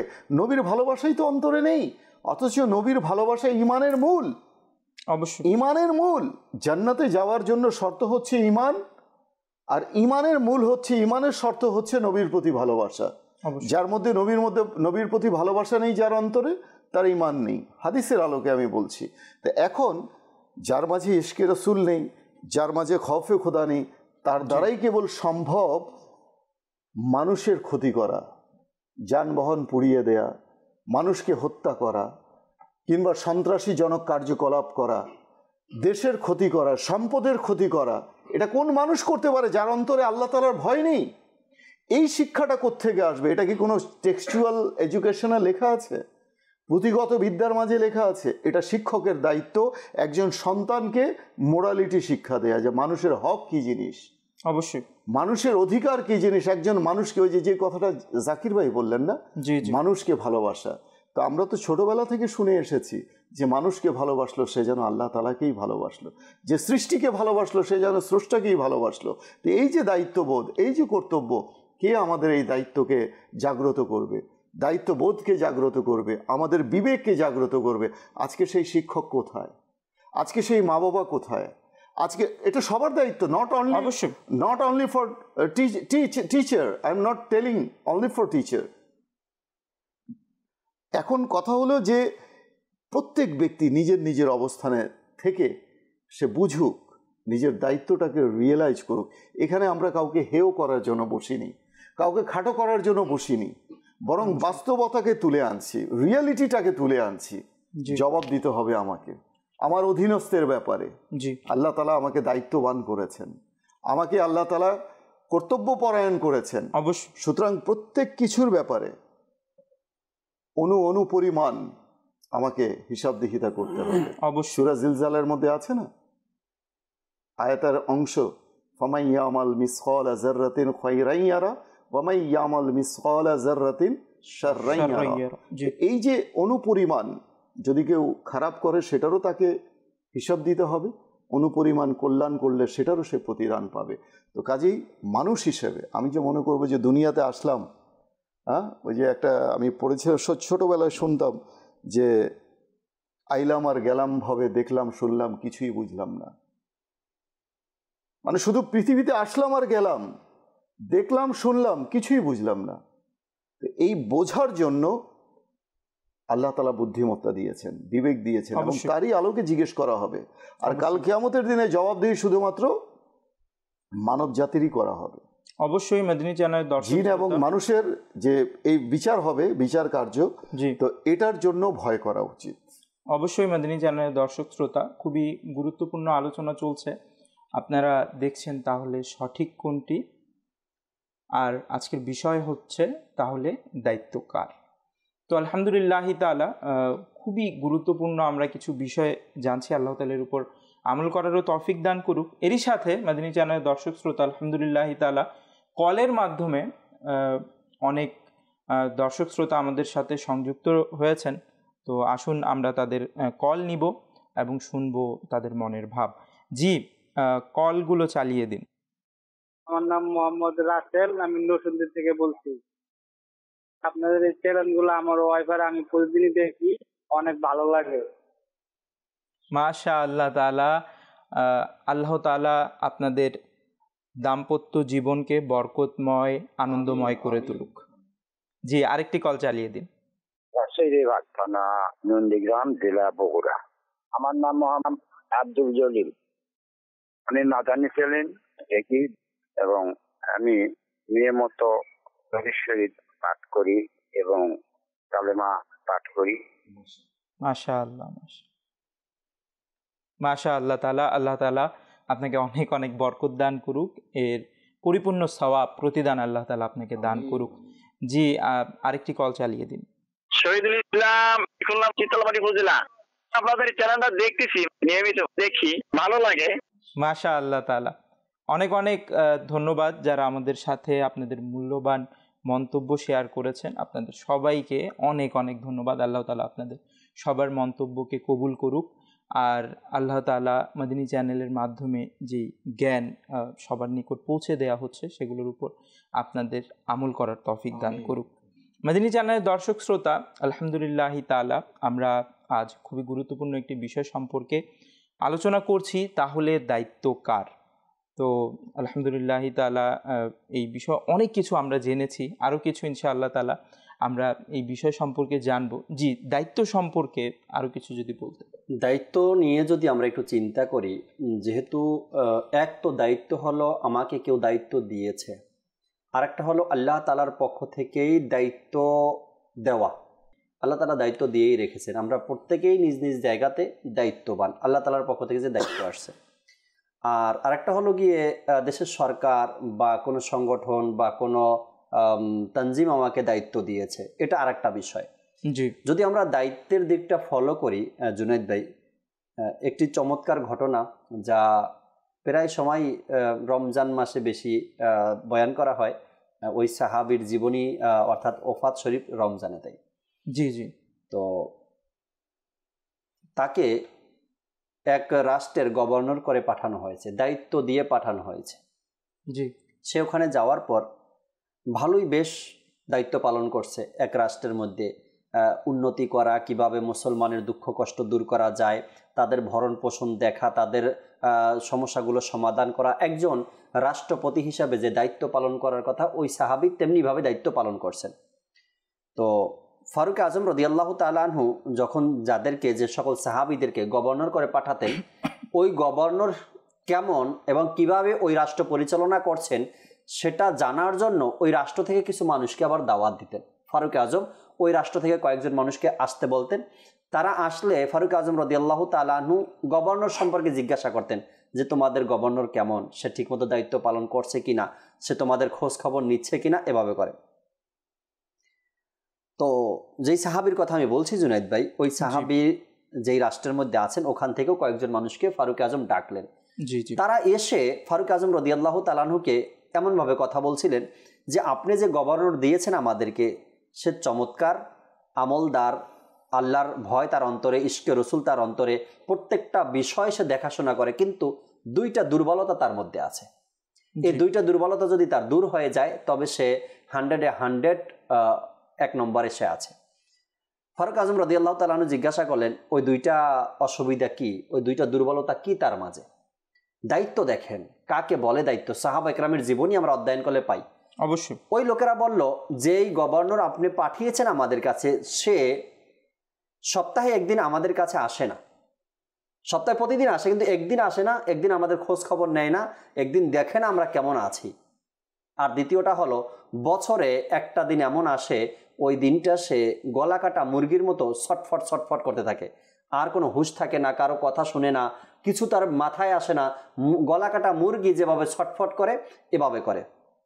ফারুক আজম রাদিয়াল্লাহু তাআলা আনহু বললেন আচ্ছা ঠিক আছে, আপনারা এখন যেতে পারেন, আমি আবার আমার গভর্নরের সাথে এই বিষয়গুলো নিয়ে ডিসকাস করব, কথা বলবো।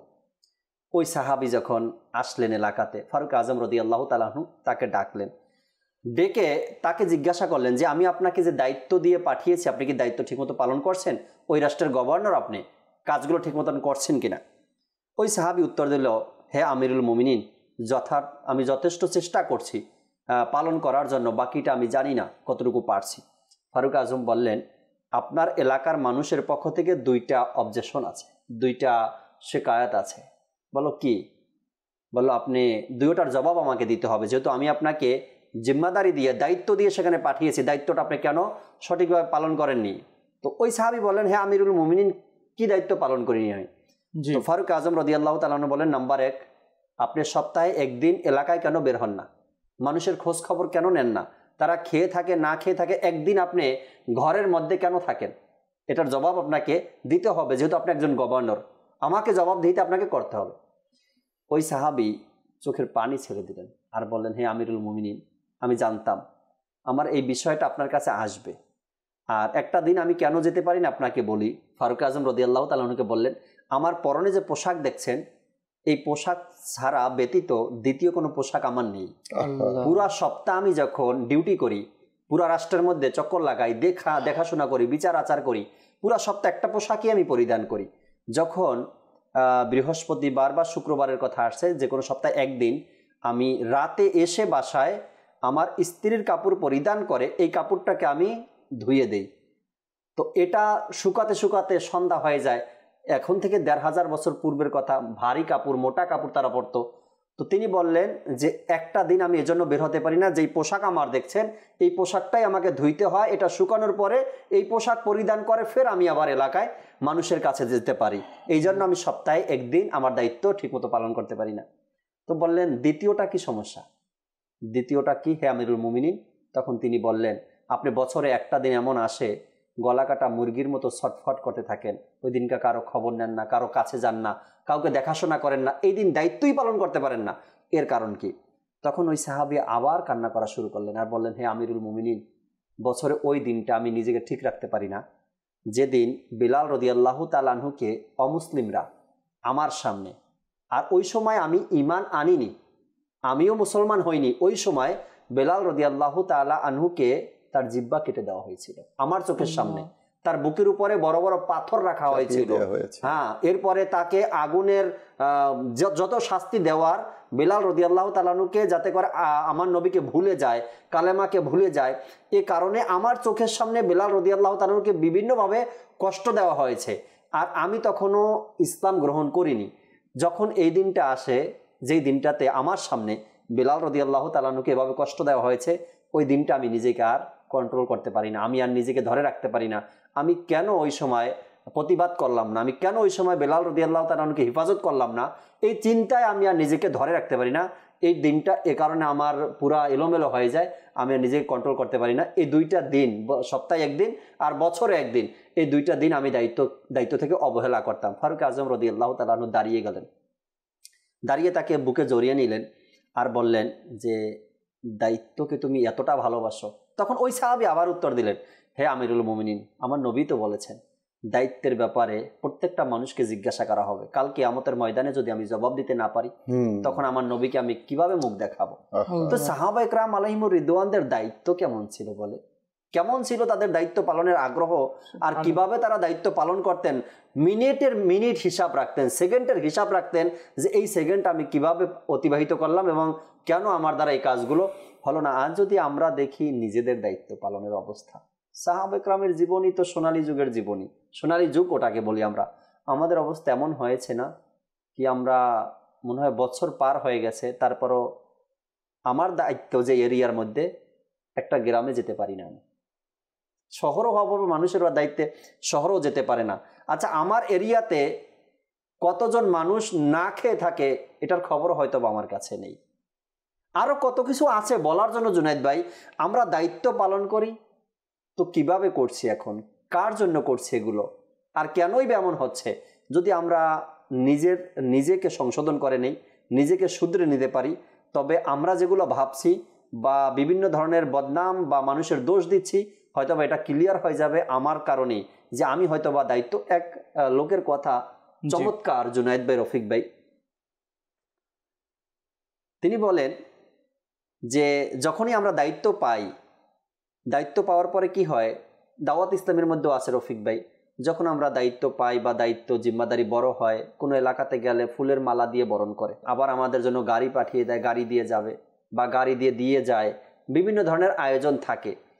এক ভাই খুব চমৎকার বলছে যে আপনি যখন দায়িত্ব পান তখন রাতের আধারে আপনার মুখ বেঁধে এরপরে আপনি একটু রাস্তায় বের হবেন, বের হয় দেখবেন যে আপনার কর্মচারীরা কি করছে, আপনার লোকেরা কি করছে, আর আপনার দেশের লোক বা আপনার দায়িত্ব যে এলাকার মধ্যে আছে ওই এলাকার লোকগুলো কিভাবে জীবন অতিবাহিত করছে, তবেই আপনার জানা হবে আসলে বাস্তব। এভাবে করে যদি আমরা নিজেকে একটু গড়তে পারি, একটু চেঞ্জ করতে পারি, একটু যদি পরিবর্তন করতে পারি, তবে আমি আমার দায়িত্ব সঠিকভাবে পালন করা সম্ভব। আর আমি যখন আমার দায়িত্ব সঠিকভাবে পালন করব, তখন এত বদনামি এগুলো আর থাকবে না, তখন এগুলো সব ক্লোজ হয়ে যাবে, সব শেষ হয়ে যাবে, তখন রিপোর্টটা ভালোই আসবে আমাদের কাছে। অবশ্যই মাদানী চ্যানেলের দর্শক শ্রোতা, আমরা নবী করিম রউফুর রহিম সাল্লাল্লাহু তাআলা আলাইহি ওয়া আলিহি ওয়াসাল্লাম থেকে যে যাদেরকে আদর্শ হিসেবে পেয়েছি তারা হচ্ছেন সাহাবায়ে কেরাম আলাইহিমুর রিদওয়ান, যাদেরকে নবী করিম সাল্লাল্লাহু তাআলা আলাইহি ওয়া আলিহি ওয়াসাল্লাম বলেছেন আসহাবিকান নুজুম ফাবি আইয়িহিম ইক্তাদাইতুম ইহতাদাইতুম। কত চমৎকার বলেছেন নবী করিম সাল্লাল্লাহু তাআলা আলাইহি ওয়া আলিহি ওয়াসাল্লাম যে আমার সাহাবায়ে কেরামগণ হচ্ছে নক্ষত্রের ন্যায়, তাদের মধ্যে তোমরা যার অনুসরণ করবে তোমরা হিদায়াত পেয়ে যাবে। অবশ্যই মাদানী চ্যানেলের দর্শক শ্রোতা, আমরা যেই দায়িত্বে রয়েছি, যেই অবস্থানে রয়েছি, আমাদের তো অনেক দায়িত্ব রয়েছে।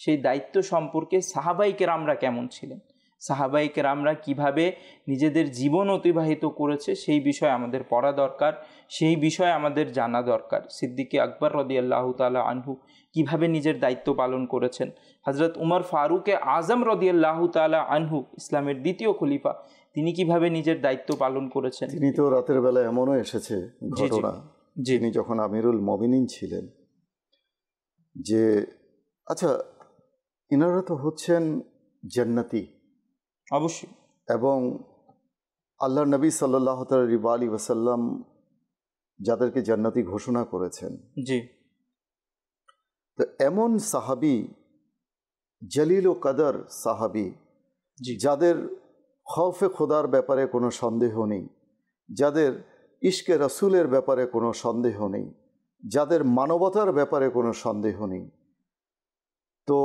সেই আমিরুল মুমিনিন হযরত সৈয়দুনা ফারুক আজম রাদিয়াল্লাহু তাআলা আনহু, তিনি যখন খলিফা ছিলেন, জি, ইসলামের দ্বিতীয় খলিফা, রাতের বেলা তিনি নিজের ঘরে ফিরে দৌড়া চাবুক দিয়ে নিজের পায়ে আঘাত করতেন গভীর রাতে, আর বলতেন যে, হে ওমর, তোমার এই খেলাফতের শাসন আমলে ফোরাত নদীর তীরে যদি একটি কুকুরও আজকে অভুক্ত অবস্থায় শায়িত হয়, ঘুমিয়ে পড়ে, কিয়ামতের দিন তুমি কি জবাব দেবে? এটা হচ্ছে আত্মপর্যালোচনা, জি জি, নিজের হিসাব নিজে করা, সেলফ অ্যাকাউন্টেবিলিটি।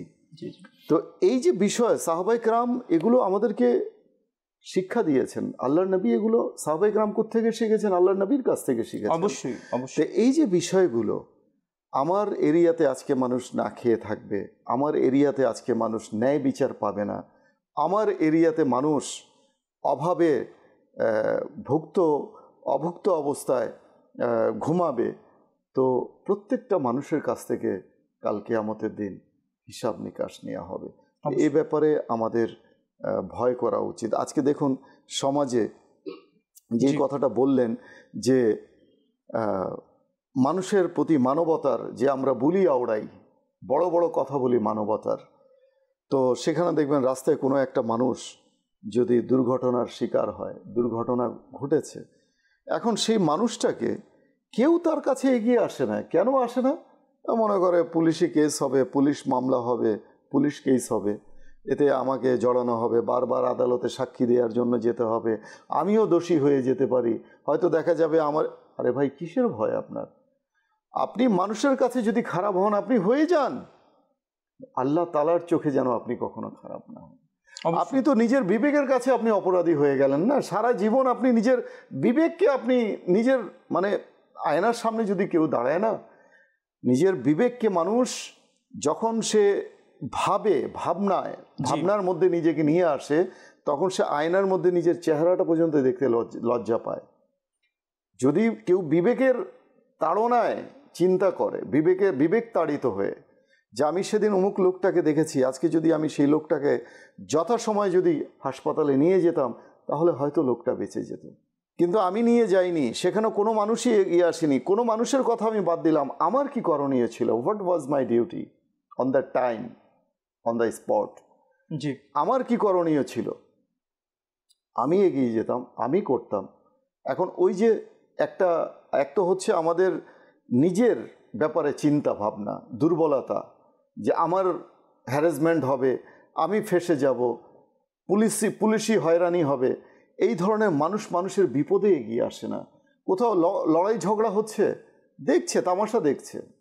ছোটবেলায় দেখতাম যে দুইটা মোরগকে লাগিয়ে দিয়ে মানুষ তামাশা দেয়, এখনো হয়তো কোথাও কোথাও এই খেলাটা হয়, মোরগ যুদ্ধ, মোরগের। এটা নিয়ে হয়তো প্রোগ্রাম করছেন কিনা। তো মানুষ কি করে? মজা নেয়, এনজয় করে। তো বর্তমান সমাজে এমনও দেখা যায় যে দুই মুসলমান পরস্পর কি করছে?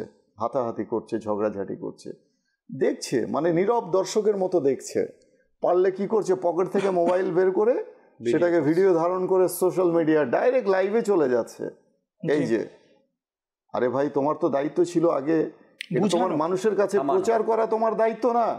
তোমার দায়িত্ব ছিল আগে তাকে, কোরআনের আয়াত সম্ভবত আছে এমন না, যে দুই মুসলমান যখন পরস্পর বিবাদে লিপ্ত হয়, ঝগড়ায় লিপ্ত হয়, তখন কি তাদের মীমাংসা করিয়ে দাও, আপোষ করিয়ে দাও। অবশ্যই এটাও তো একটা দায়িত্ব অ্যাজ এ মুসলিম।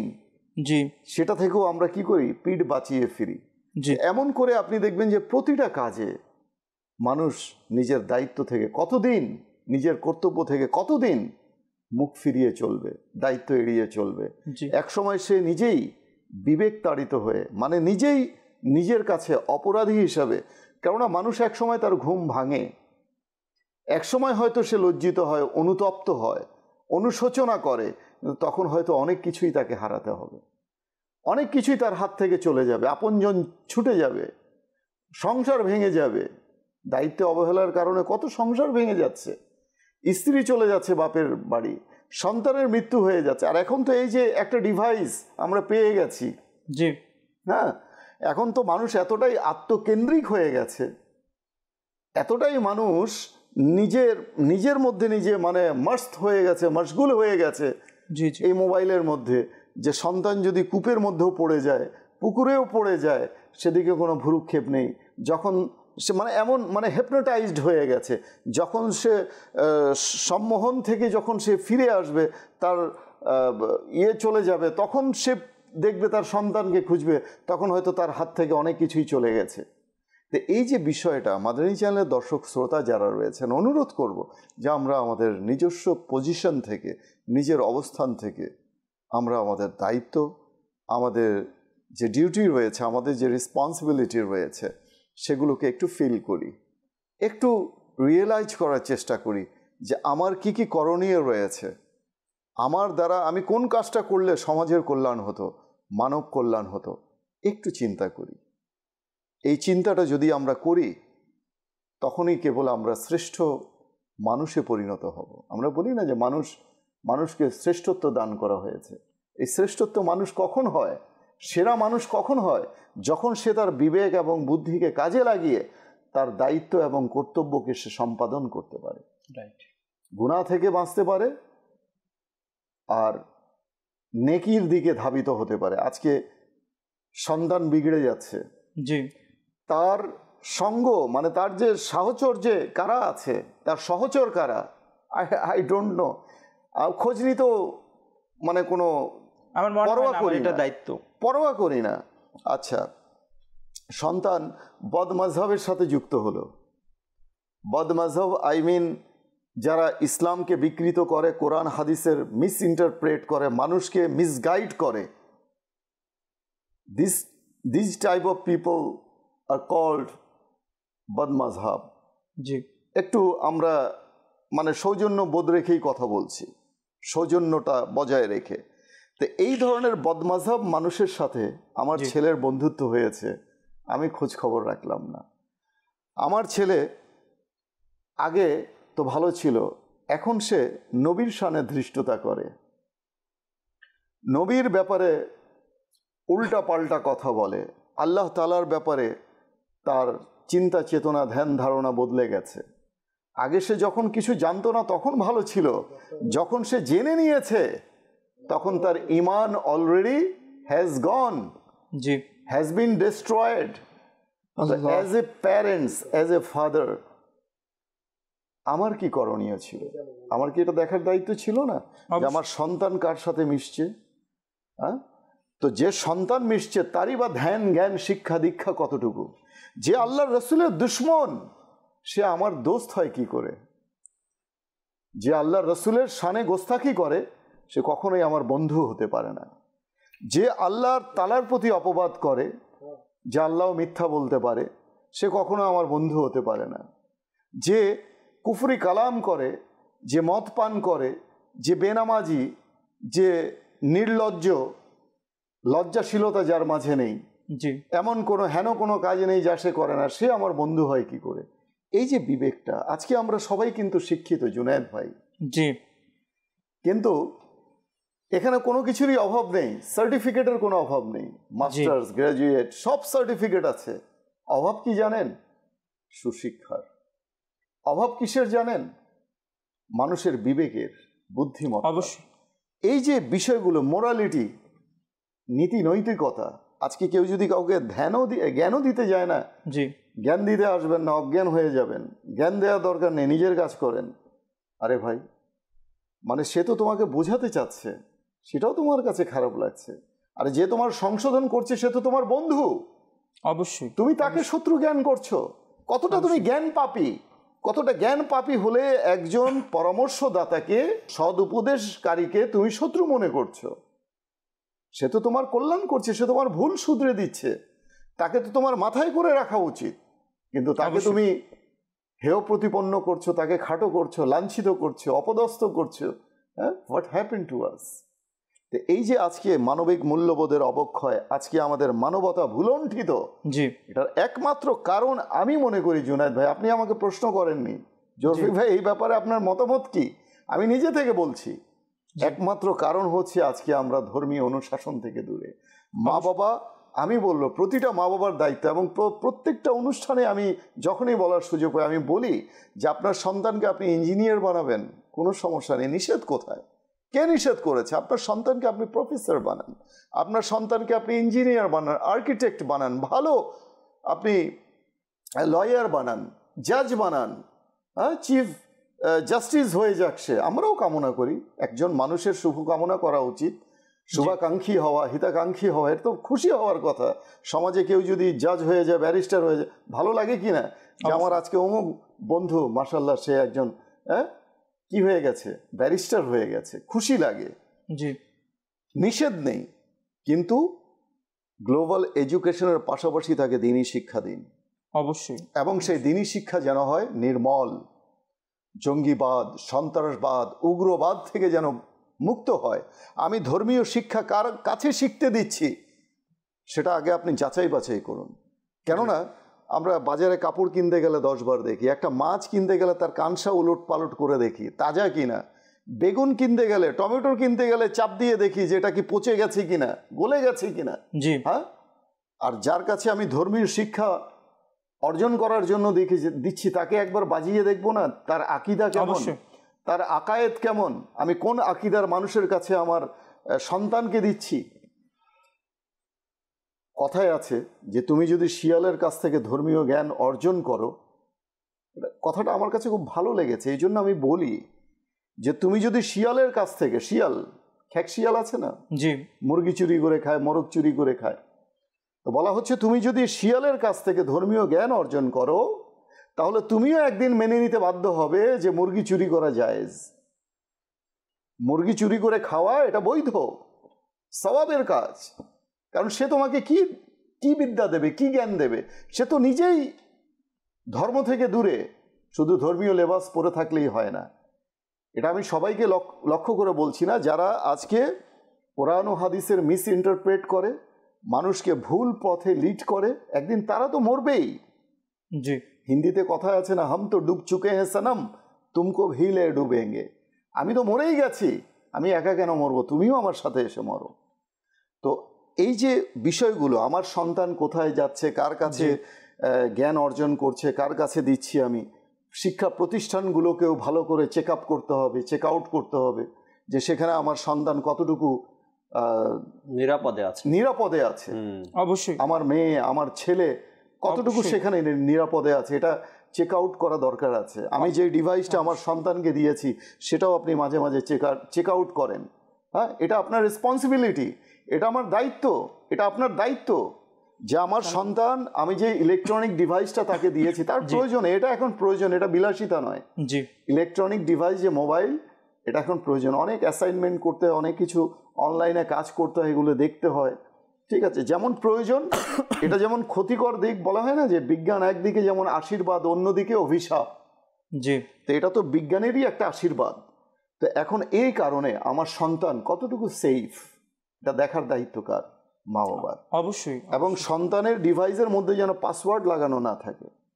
আপনি যেন যখন তখন আপনি চেক আউট করতে পারেন যে আমার সন্তান কার সাথে চ্যাট করছে, কার সাথে ব্রাউজ করছে, কোন কোন ওয়েবসাইটে সে ঢুকছে, সেটা কতটুকু শিক্ষামূলক, কতটুকু মানব কল্যাণমূলক, এটা দেখার দায়িত্ব কার?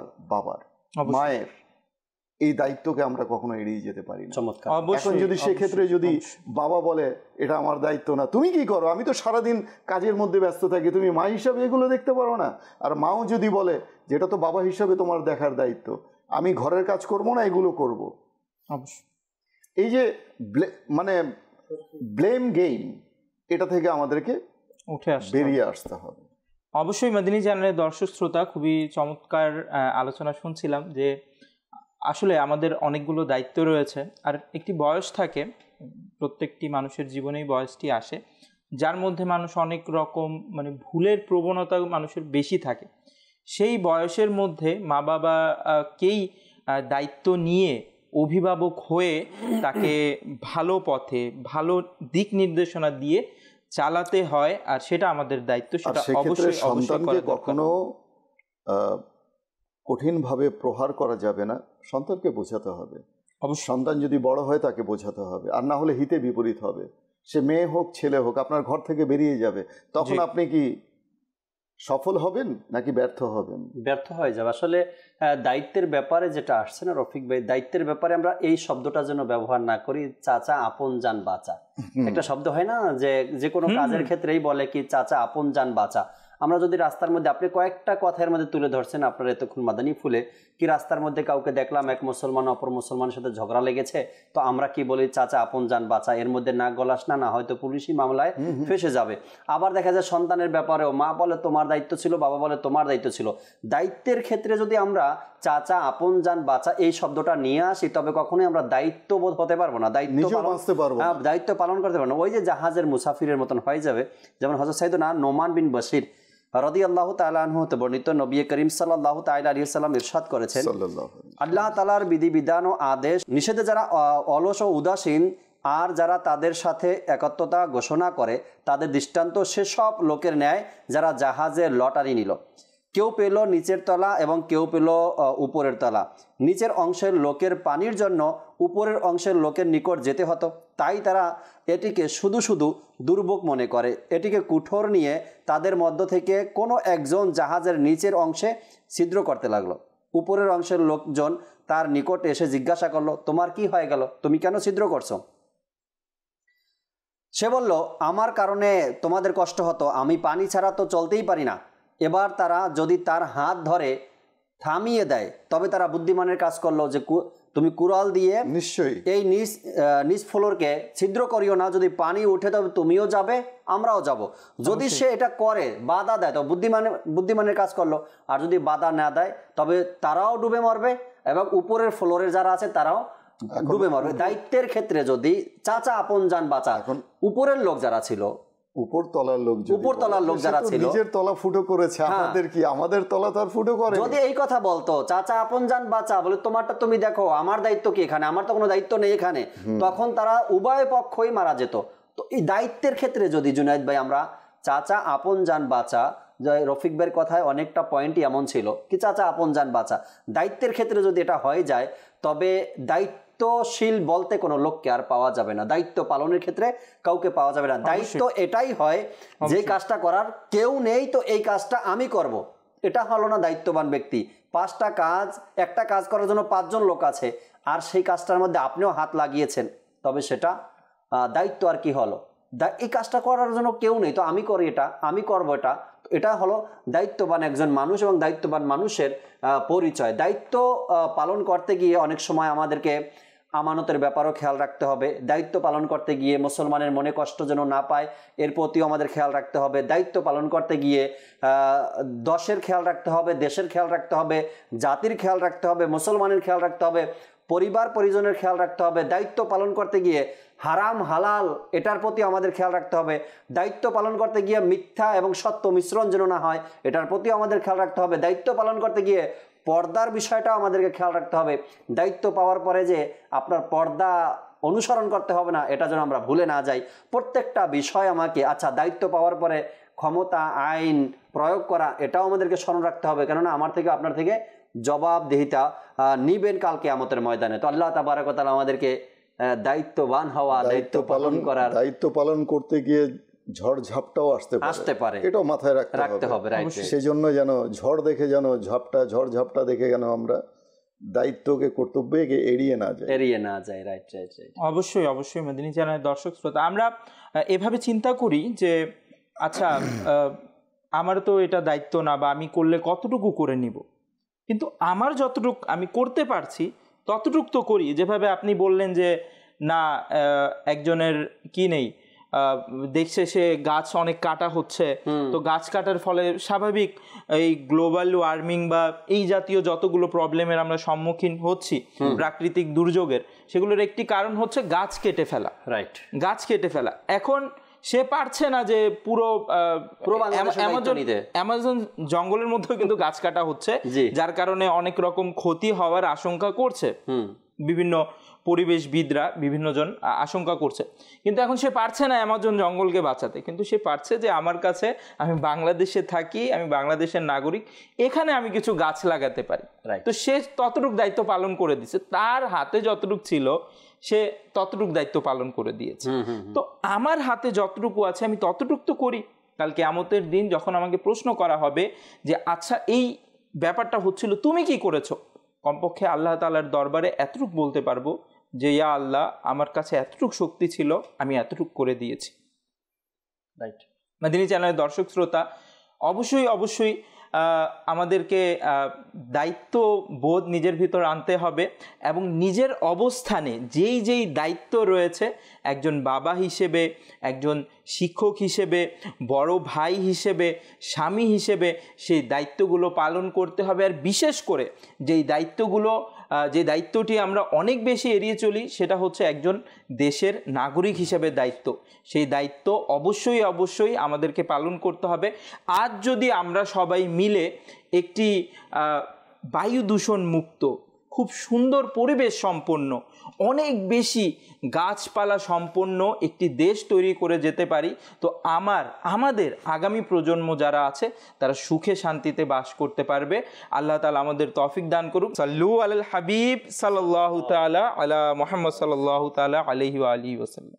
সমাজে আছে নানান কিছুর প্রচলন, এরই মাঝে সঠিক কোনটি জানেন কি ভাইগণ? ইসলামের আলোকে জেনে চলুন, আমল করিয়া জীবন